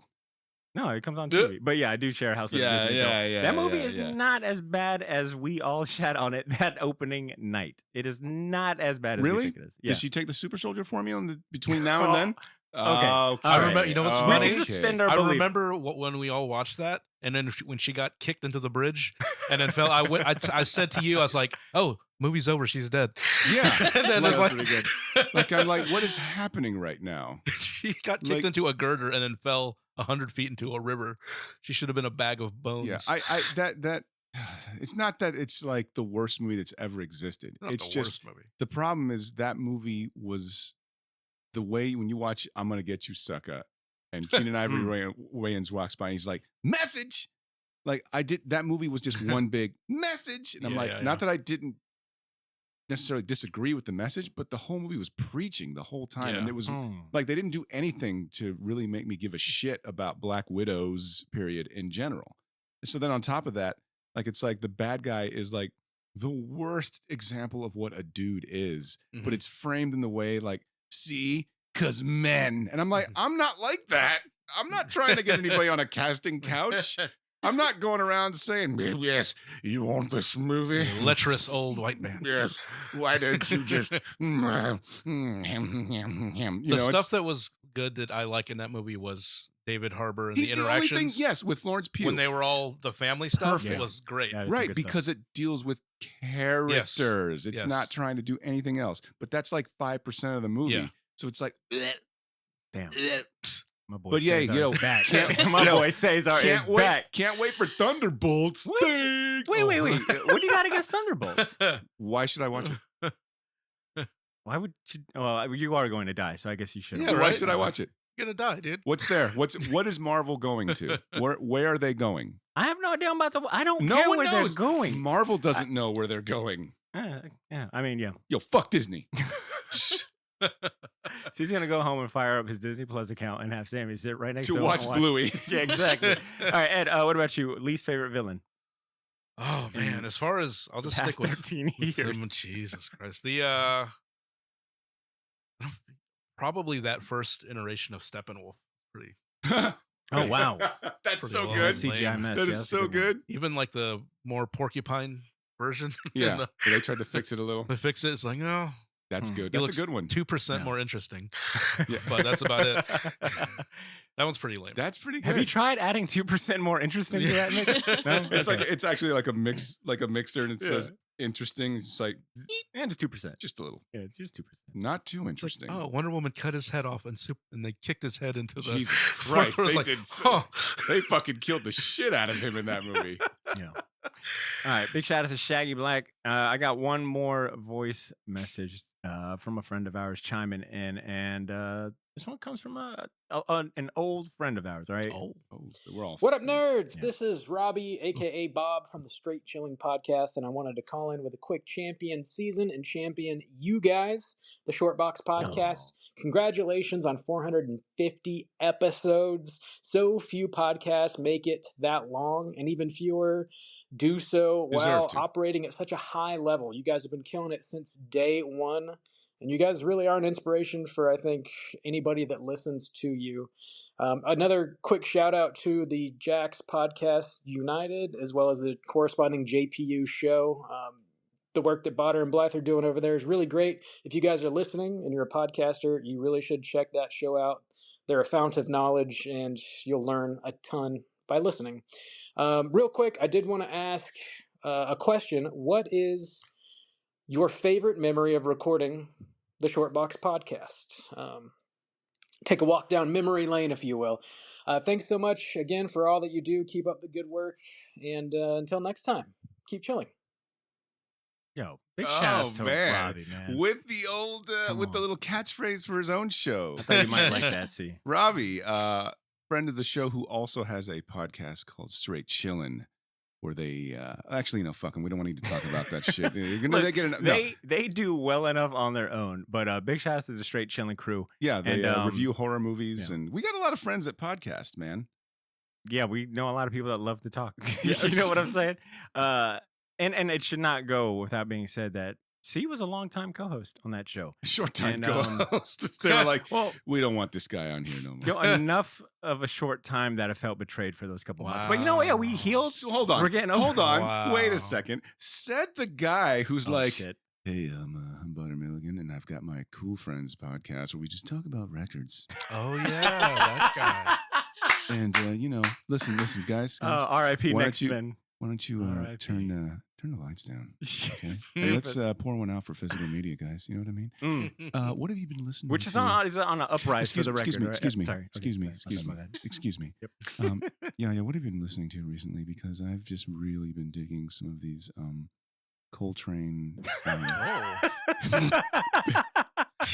Actually, this all sounds good. I'd listen to this podcast. These, okay. Coltrane and Roberta Flack collabs, and they've just been really, really okay. See, stop. I could listen to this all day, but Robbie asked us a question, and he wants to know. You know what my answer is going to be. I think everybody knows my favorite Shortbox memory. Hit it. Every fucking Christmas episode we do is the best. It's always fun. We get little toasty. A little. There's treats. Yeah, there is. You know, those are we get a little silly. More silly than usual, and it's just fun, man. It's just that time of year. I don't know. I've always enjoyed it. Yeah, that's a good one. Ashley, what about you? Favorite Shortbox memory? The live shows. Oh shit! Yeah. I mean, especially the Sunray one, the Captain Marvel. Yes, we did that one. That wasn't with Peter David, right? We did it was the Avengers Endgame. Yes, that which was, is crazy for to so even hear me say that. Right? Yeah, I know. And then the mosh. I like the mosh one. Like I felt famous. Oh my I really God. did. We had the chairs. It was Ed, you weren't there for that. I think you had to work or something, but it was me, Ashley. He's like, and I wasn't actually invited. Thanks, guys. Yeah. Oh no, no, had to work. It legit had to work. Dang, Ashley, that's a good. Yeah, you're right. And I don't, because I posted, and I tagged all you guys in it, but I posted on the Shortbox Instagram a bunch of photos, and they were all from our live shows. And I'm online. I got a little sentimental, like writing the caption and posting that. Yeah, those live shows were so fun. And I mean, I think my favorite one was the Born Again live show we did OG. at the now, was it Coliseum by then or was it Black Hive? Old Universe. Yeah, old Universe Superheroes Black Hive. I think it was, was it still Black? No, I think it was still Black Hive, wasn't it? Was it Coliseum? Superhero I'm Hive? just going to say, superhero. The artist formerly known as? Yeah. Right. It was at one of those at that point, but I remember that one sticks out to me because for a few personal reasons. One, my mommy was there. Actually, my daddy was. I know. But Blythe had shown up when we had just started dating, so there was that. Oh. My dad met her for the first time there, which was interesting at a comic shop at my live show. And then Cesar's parents were there as well. And I'll never forget his mom coming up to me afterwards and being like, "You guys did so well. I really want to read this story. She and I still was hasn't like, given back my Born Again copy. the artist edition. She didn't give him back the artist edition. I'm gonna die anyway, so what does it matter? Yeah. Actually, yeah, I Take it agree all. with you. I think I have super fond memories of any one of those live shows. But I mean, speaking about Robbie, when we did the Straight Chillin' It's true. live show, let's see. I want to give you I Episode something. I want to pass down a compliment to you. I believe it was the Creep Show. Yeah, Or Fright Night. it was Creep Show. Both of those. Yeah, we Creep were Show. on. We did that at Justice Pub. I can't recall the year, but see, you had did the artwork for the shirts that we did for that event. And I think Ashley, did you do the colors or the inking for the that shirt we did for the Straight Chillin' crossover episode? I mean, at one point we Oh, did yeah. something. I think you did. Oh yeah, I actually. think Yeah, I did the you did. colors. Okay. Yeah. But I Yeah, think we yeah. were too broke to print out the shirts in colors, so we got them done in black and white. But I recently sent out a shirt to a new patron. Big shout out to Melissa Burton. And she's pretty much got all of the shirts, but she didn't have that one. I sent it out to her, and she sent me a message and said, "This artwork is fucking awesome." She could Oh. had nothing but high praise. Thank for the you, shirt. Melissa. Yeah. So, yeah. Ed, what about you, man? Favorite short box memory? I think my favorites are the artist spotlights we did. Oh yeah. And I think probably my favorite one, just because we got a response, was the Allreds. Come on, couple. man, Mike Oh. Allred. So that was really Yeah. cool How's that that he feel? actually. All it took was acknowledged. for me to talk shit It's about like, his religion. Hey, I'm not a Mormon, Yeah. dipshit. He's like, Yeah. well, not one of them. He's like, good episode, but He did Yeah. do a Golden Plates comic book, so you gotta kind of yeah, man. Well, I assume. and I did redact a lot of my statements because he's like, yeah, but that's not where I stand all the way. I misrepresented how the LDS Yeah. was. So that's my Yeah. bad. That's good. And I tried to reach out to him and say, please like me still. Please, I'm a fan. I have your library editions, but not for long because I'm going to die. Yeah, I'll take those. No problem. I will like them. I got the I Mad like them as Men's. much as you, at least. That's good. Yeah. I'm trying to find the all you gotta master do. list of all of the artist spotlights that we've done. But our last one that we did as a crew was here it is. Episode 379, Bill Watterson. That was a good. Oh, Which was yeah. not to pat myself on the back, but that one was fire. And I guess and I've been recently re-releasing a lot of You old could episodes. pat us on the back. No, We were on the I was episode. just about to say, no. See, Yes. you made a terrific, and I don't know if you remember how good you produced that. intro. Stop, please. Please, more and more. But I've been re-releasing certain episodes, and I guess that's the kind of cool thing about being 450 episodes deep is that I've been re-releasing short box classics to kind of scratch the itch for certain listeners that want to hear old episodes. Look at you with with your everyone. Marvel, Come X-Men on. classics they released in the 90s, Yo, dude. I re-released last year one of an old episode that had all of us, and it wasn't a crazy amount, but I had 2 messages from people that were like, "Yo, Ashley and Ed are back! Oh my god, I loved it!" And I was like, "This is an episode for 2017." You're like, well, I know you're not a listener. Get out of here. So, the Martyr spotlights are great. We need to do another one. I think, Potter's like, I think you we're guys have overdue. never done a spotlight on me. Dun, dun, dun, dun. All right, but that is all the voicemails I got, and I'm looking at my list of questions, which wasn't a lot, but damn, I think we might have an episode. I think we got Yeah. an episode here.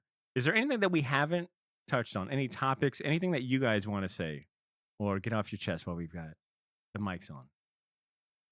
Actually, you want Oh man, I Oh. love it. look at No, I'm good. She's like, what? What? I'm trying to think of something. I mean, we've covered you guys being parents, that journey. We've talked about the comics that we've been. I don't know. I'm sorry, Ed. I haven't had a chance. Oh. I wasn't able to have you on for the end of year. I think I did that one with Ben at the shop and got his point of view. But you always excelled at the champion season, which I think maybe that's all we'll wrap it. We'll do champion season. But I wanted to hear, since I missed you a majority of last year, are there any really dope comics that came out last year that maybe might have went underneath the radar for me or any of the listeners? Anything that really stood out to you? Because you have such a very eclectic taste. Funny you should ask about her. Oh, I shit. will Wow, it's almost like this was on the outline. be playing. Oh, this. and he brought some physicals. So Oh, I'm going to man. keep it short. 2 things were my top 2, kind of 1A, 1B. The first one is Charles Burns' of Black Hole, another favorite of mine. He did Final Cut. It's came out towards the end of last year. I love show and tell. I miss show and tell. It's his art's always beautiful, and it's always his stories are always things I shouldn't like, because it's basically a love story, awkward filmmaker kid and friends.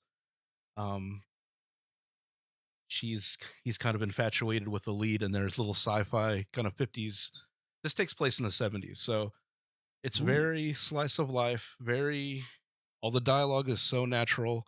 It's stuff that I don't look for in comics. There's no violence, there's no action, there's no over the top, crazy things in it. It's just a simple sad love story, or a failed love story about a awkward kid and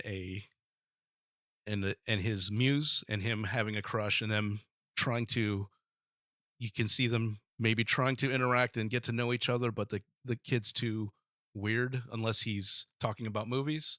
Then he gets comfortable and opens up, but then he's too into the movies. So it kind of pushes her away. It switches narrators.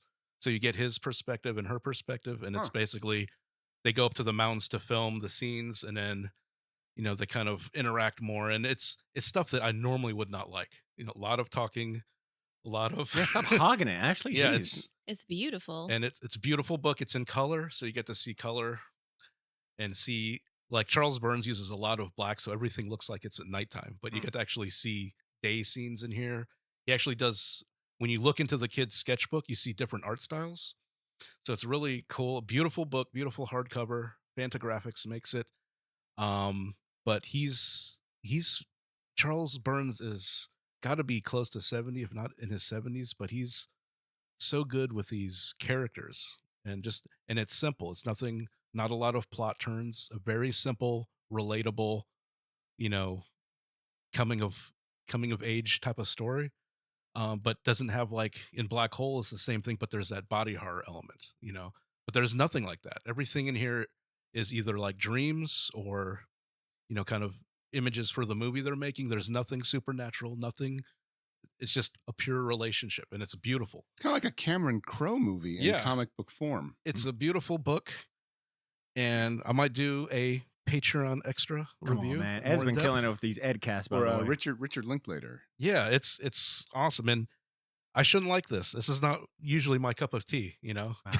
But even Ed's growing up. Yeah, but it's so beautiful. It's a, like I said, it's not perfect, but it is. Man, anything he puts out, I'll pick up. Hell yeah.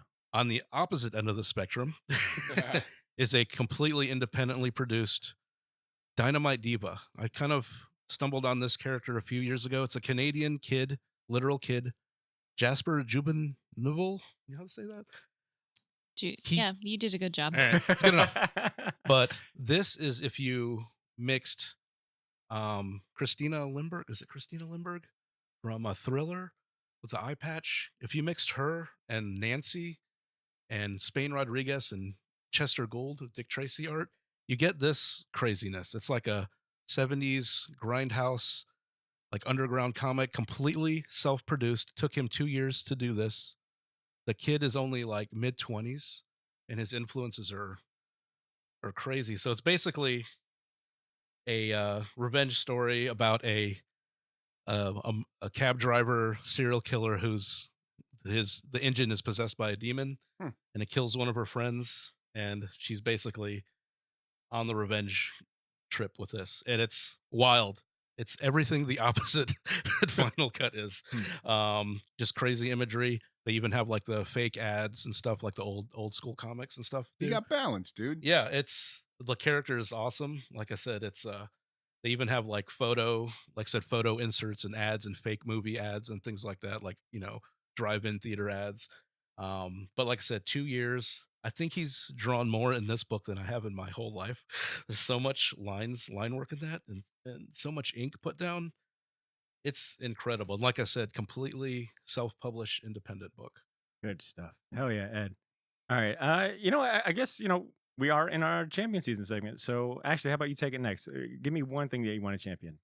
I I have nothing. Like, I honestly, I feel like with Cesar back in the day, like I champion us. Just champion something Friendship. abstract like Champion friendship. us, You'll be Yeah. fine. You'll be fine. Let's see, the only movie I've seen in 2 years in the theaters is Beetlejuice 2. There you Oh. go. Let's go with that. I really it. like Squid Game. Actually, have you really quick thinking about other stuff that I'm like enjoying that I think you would also? Are you interested or heard anything at all about Severance? The new You know Apple what's TV show? funny? I don't know why I did this. So I listened to an entire podcast about Severance where they recap the episodes because I couldn't like Get out of here! You couldn't find time, so watch this is the next it. best thing. So I just listened Yeah. to people talk about it. Ashley, I'm not going to get into a long-winded pro podcaster rant like I would right now, but you are speaking about the absolute benefits of why audio podcasts still fucking rule. All So right. yeah, I guess I'll champion that podcast that went over Severance episodes. I love Okay, it. well, when you have Nice. time, I'm telling you, it's a show that I think you would absolutely like. It's like The Office meets like Twin Peaks. Is the best way to Stop put it. it. You stop. No, I'm telling you, it's What you know about It is Twin like Peaks, boy? scheduled What you know about one of my- television in this house on Fridays. See, what about you, man? Give me something here. I got Champion you. son. So, because I've Give me been on something a good. Kirby kick, and I had no idea that there was a sequel to his New Gods stuff. I started watching. I think it's Tom Scholey's YouTube channel, Oh, and he has a playlist called I think it's called New Gods Sunday School, and he basically talks about everything Kirby did in the Fourth World. This is some old. He did guy a shit. bio comic of Kirby. He sure Yeah, did, and he did one for Stan Lee as well. Mhm. And there's this comic that Kirby put out from an independent, sort of independent publisher. Like it wasn't Marvel, DC, or whatever, but it's called Captain Victory and Topps. the Galactic Rangers. Yeah, Topps Comics. Yep. I had no idea that Captain Victory is very heavily insinuated to be Orion and Becca's son, and Darkseid is his grandfather. And they bring it up on in the comic. That's cool. Like, dude, have you read it? It's I badass, have a man. couple issues of those Topps runs. Yeah. You can buy them all for a fart on Yeah, they're- eBay, which is what I did. This fart currency you've been mentioning Yes. this episode. How's that? What's the dollar to Dude, fart? they put your buy, Dude, Ed. That's dude, what you need to do right now. It's so cheap. They All-time high. put their hand out and you just like. Is right it one of there. those like you fart in a jar and sell it? Like those Yeah, ladies hold on. Let do me ask. online? Let me ask Alan more because he's kind of a Yo. freak that way. I've been known to pay for multiple things in London for flatulence And rate. The best thing about this fart currency is that you can take it with you to the Oh. grave, Ed. So. Oh, Yes, Yeah. mostly methane. St. Peter, is the can I get last in? thing. Be like, come on Let 'em in, in, buddy. boys. Come on. All right. Yeah, I don't know why he has a transatlantic Yeah. accent. It's just like well, look who showed up. it's the Great Gatsby. I hope you got to wallet, yeah? Yeah. St. Peter per F. Scott Fitzgerald. Is your name in the book? Let me see. No colors allowed here. Whoa. Whoa, hey, whoa. Hey. See, this Well, is a this is the 20s. this is a different It was the show. 20s. This is a It different was show the than from 20s. I mean, years it's ago. called Heaven. What did you expect? Right? Yeah. Oh. Okay, Yeah, so- all right. Wrap up your champion. If you please. look For the love of God. Gonna get this show canceled. I was like, I've been on a roll for the last 2 years. But Captain Victory and the Galactic Rangers is really good reading if you like Jack Kirby's Fourth World stuff because he kind of wraps everything up. Like people are like, oh, but dude, I read Hunger Dogs and that wraps everything up. And I'm like, yeah, it's good. And yes, but you get a lot of like, it's so crazy that Darkseid ends up becoming like Sauron in Lord of the Rings, where his present, he doesn't have corporeal form anymore, but he was so badass and so evil that he still kind of has like a influence amongst his siblings, which you meet in the comic, that Darkseid has brothers and sisters and they're all assholes. And Captain Victory is like, these are my extended family members and I have to fight them. And just like Kirby's run on New Gods, they come to Earth. And he's this little blonde boy that's just sort of like, what, guys, you got to help me, man. Space is hard. Space is really hard, guys. So that's fun. And I bought Kirby's entire 2001 A Space Odyssey run, which is really great because it's nothing like the book or the movies. Yeah. But it still deals with a lot of stuff that Kirby was into. There's a lot of stuff that I'm into, which is the transcendent mixed with space opera. Were those magazine format or regular? So only Treasury? one was a treasury okay, issue. So okay. the first one that's like the treasury issue, Gotcha. which I have, that's pretty pricey. And Botter, you were there when I Damn, found I it. was just about to say, I was there when you picked it up, and I remember thinking, please put it down, please put it down, please put it down, please put it down. Yeah, you're such a good friend, Yeah, dude. I know, I was. Because you were like, I am. you and I both have been in situations where it's like, I know you ain't freaking looking at that shit. And you saw me look at it too. And when he took it to the cash register, I was tempted to be like, I'll give you 5 farts. 5 farts? Well, that's enough to get you into heaven. Yeah.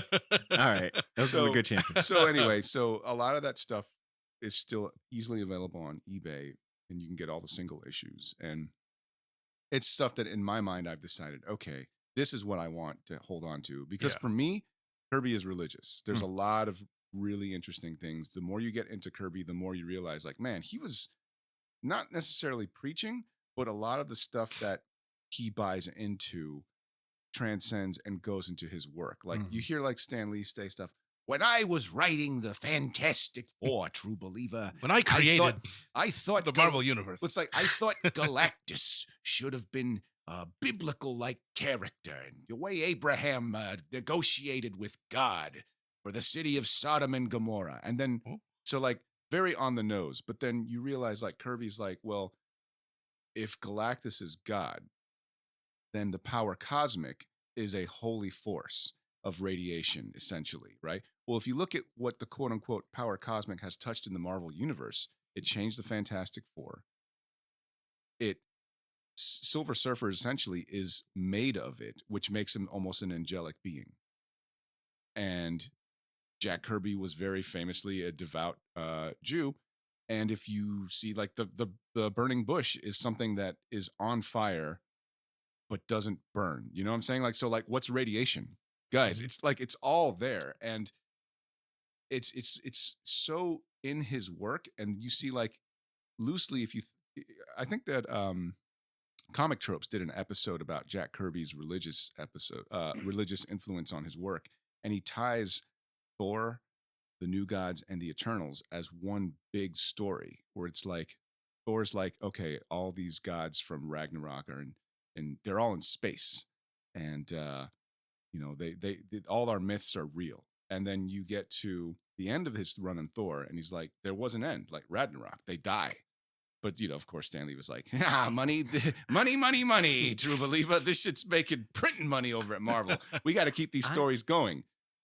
I am so impressed that we don't have time to hang out anymore, but you have all this time to pontificate. I will, about Jack Kirby. Absolutely. And I will, my Lord and Savior, Jack Kirby. But anyway, long story short, anytime I find out that there's more Kirby I haven't consumed, and on top of that, it ties into some of his, some of the stuff that's close to his heart, where he essentially is like, look, there's a very famous interview on Entertainment Tonight where he's like, the lady asks him like, well, what are your comics about? And they kind of play off his artwork like it's just cartoons. Like if you watch it, it's kind of insulting if you know anything about Jack Kirby's catalog, because it's like they're playing sound effects like boing, like, and it's like this man, radio. For real, it's like this man made 1 million cartoons for the Marvel Universe, and I'm like, fuck you, dude. He's fucking preaching. It's religion, right? Yeah. Like, and so when they ask him like, well, what do you say your comics that you make are about? And he's like, it's Jack. So he's like, I would say that they represent people who want to do better. And as humanity, I feel we have to do better. We need to do better as people, as humans. And I'm just like, y'all weren't ready for that shit. Were you? You know, like this little dude is like, these are neat little cartoons you're making, Jack. Give. And he's just like, thus saith the Kirby. God damn. Hell yeah. Anyway. More power. Hell yeah. Yeah. Old comics for an old guy. Surprise. All right, look. Well, my champion, I think, will resonate. And with I think old, we're wrapping up, guys. old guy and out of time. Classic joke. I'm gonna champion the Viz manga app. Viz Media, dude, is dude. Troy mentioned that somebody was like, "So, who would you say is the publisher that's really putting out shit?" And like they asked him this question, and he, you know, is fully expecting like, "Oh, it's Dark Horse or it's Image," and he was like, "Viz Media." Oh, they're killing it. Like Viz. So I recently signed up. So I have the Shonen Jump app. I don't know if you guys are on that, but it's surprise. It is. I've been in my this year. I found myself diving more and more into manga. I feel like that is. I've always had an interest in it. I've read a lot of manga, but I've like really kind of honed in on this Hentai. space. Botter, much like the main character I from like H.P. Chainsaw Lovecraft. Man, Yeah. only wants to feel Tentacle. boobs. Yeah. So I don't know. It's like, it's just something new. It's like a kind of unexplored territory. Like I'm very curious on like, This is a big deal for Botter, the guys. publishing side. Wow. I don't know. Just like the overall manga culture in Japan and how, I know how comics are distributed here, how they're sold here, but manga and I think Japanese comics are still a big, I don't want to say mystery, but it definitely piqued my interest. So anyways, long story short, the Shonen Jump app, I've had that for a couple years. It's like some of the best deal in comics. It's $3 a month. You get access to so many, mangas, whether it be Dragon Ball Z, Naruto, your Bleaches, your, Hayamoto Days, Chainsaw Man, One Punch Man. Those are like a lot of All the mans. Yeah, all of the mans. Well, I learned today that Viz Media likes to complicate things, and they have their own. Viz Media is a publisher of Shonen Jump, but they've also got their own app called Viz Oh, Media or Viz interesting. Manga, and they have a whole different selection of titles that some are on Shonen Jump, some aren't. So, and this one is $1.99. So, if you were to combine both apps, you're paying $5 a month to get, to access to thousands of, basically comic books. It's like the equivalent of combining Marvel app Why don't and they the just DC do app. one app for? I have no Okay. idea. I'm in the same boat. See? So I've been exploring some of the titles on the Viz Manga app, and there's two in particular that I'll highlight.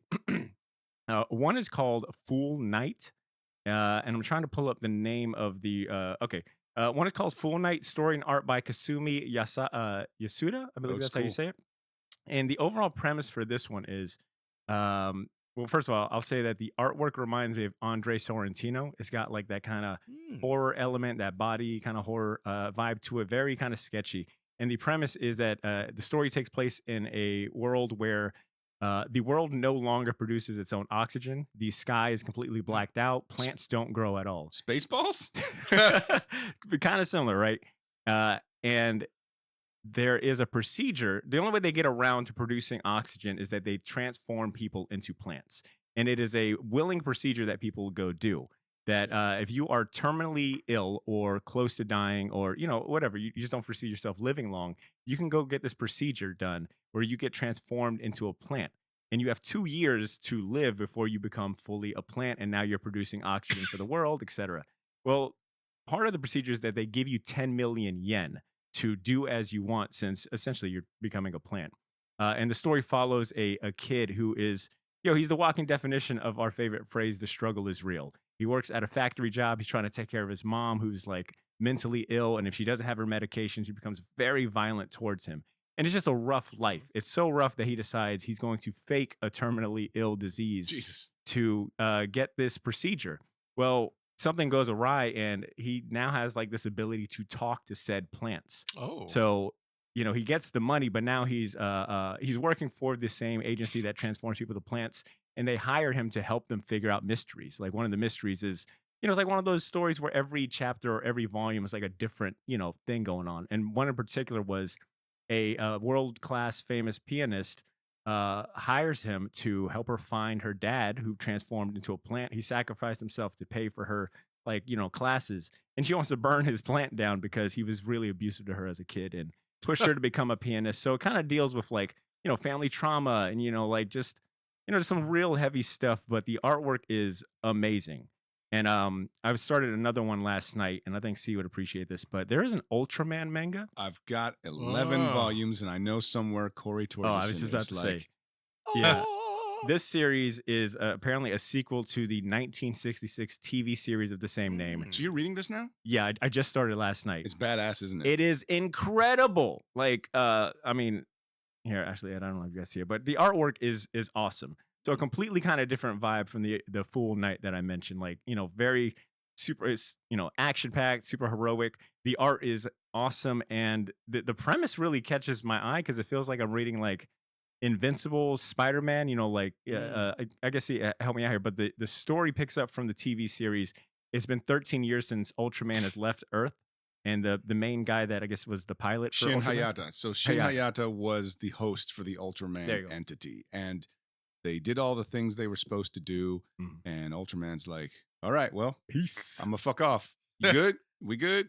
We got all the monsters. We put them in space jail. See you later. Pew.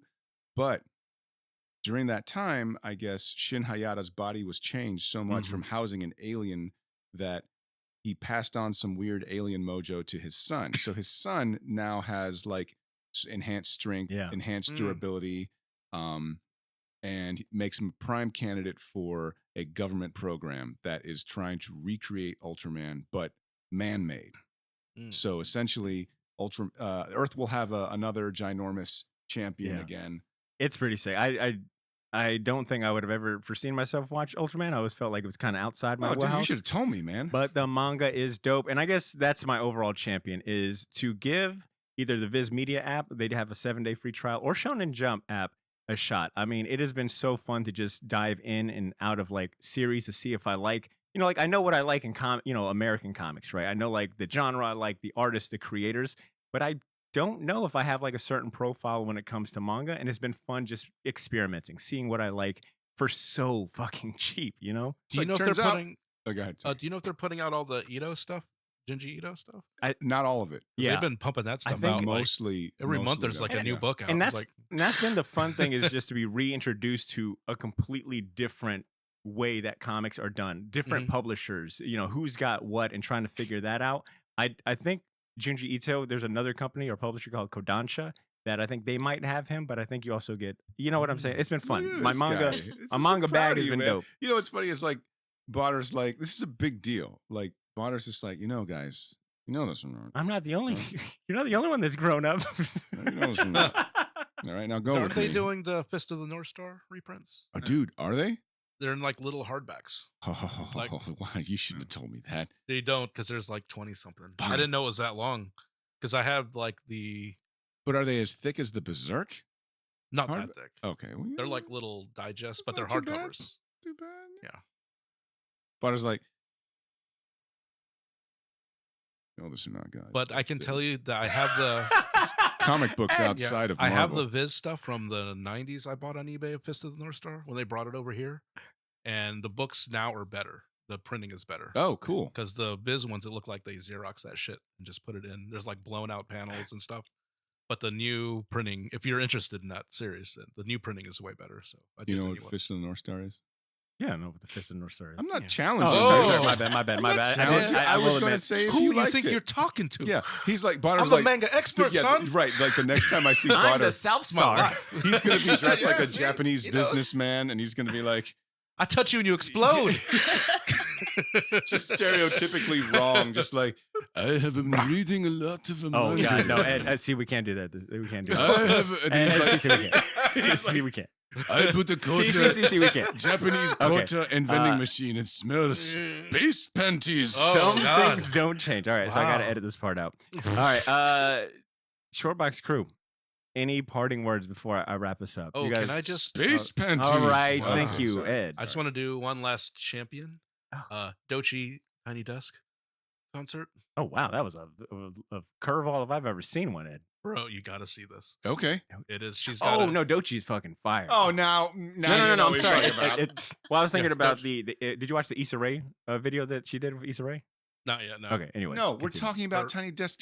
I'm sorry. My bad. I saw that one. This, I mean, it's if you like Tiny Desk, is kind of like the. C will understand. It's like the new MTV Unplugged for me. It really is. Yes, it is. Except way more polished. Right. Yeah. Dude, her band is killer. Yeah. Like her band, she has an all-female band, like saxophone, trumpet, keys, drums, her guitar, trumpet bass. player is fire. Dude, the whole band is fire. Like 2 backup singers. I forgot her DJ, but her, and she's so charismatic. She's just level 1000 charisma on her. And that band is killer. They go from like jazz, soulful jazz, to funk, to even like rock, to gospel. They do like a gospel, and like the first 4 songs just flow into each other before she really talks to the crowd. Dude, it's one of the best ones. And yes. I believe I've seen the Chappelle Rowan one as well. Right, guys? On God, right? I'm a cool dad. Skibbity dee dees. That's nice. And Sabrina Carpenter has a good one too. Oh yeah, very good one, dude. She has a steel guitar player, and I'm not too familiar with her songs, but there's some stuff with that steel guitar arrangement and strings. She's got like cello. It's like Dolly. She sounds like Dolly. What? Yeah, listen to it. It's good. Dude, I'm not a big Sabrina Carpenter guy, but you sold me on that because I like pedal steel guitar a lot. Dude, she's got a string set, and her band was cool because they were all dressed in white, like all white. Huh. And she has a string section, like a cello, violins, steel guitar. Dude, I mean, these pop stars, they have killers in their bands when they go on tour. Those are all they can afford studios. them. Yeah, they can afford them. They've been taking pages of Rick Beato's book. But to see, even like with a complicated, band, like she's super talented. She's really she's Disney trained. Of course she is. So those were the two. Yeah. Then they came out maybe a month or so ago. I'll check them out, dude. Those two were killer. I didn't for have, two opposite reasons. I didn't have Ed, Dochi, and Sabrina Carpenter on my bingo card this year, but I love it. But I think with that being said, we can wrap this episode up. Shortbox Nation, you just got done listening to the 450th giant size special annual oversized mega 450 minutes. It damn sure felt like it. But I'm gonna wrap up by saying I fucking love you guys, and it's so nice to be recording with you guys again. And you, Butter. you left me a big blank in there. Butter, so much. Throw that in there. Let's not wait for another 450 episodes or 3 years to record again. Hopefully we can figure something out. Maybe he's saying all this now. If they open a daycare downstairs, right? Bring her Butter. Yeah, I mean, this must be a lot easier, Butter. We gotta get Shiloh, on the mics, practicing. Next short box, the short box spinoff with Sammy and Shiloh on the mics. Come on, man. It's a family affair. I've been trying to sell my Civil War. Also. All right, Shortbox Nation, thank you so much for hanging out. Let me go to mute, C's. You guys have been great. Here's my outro. Thanks so much for kicking it with us. Happy 450, everyone. Peace. Mark Silvestri.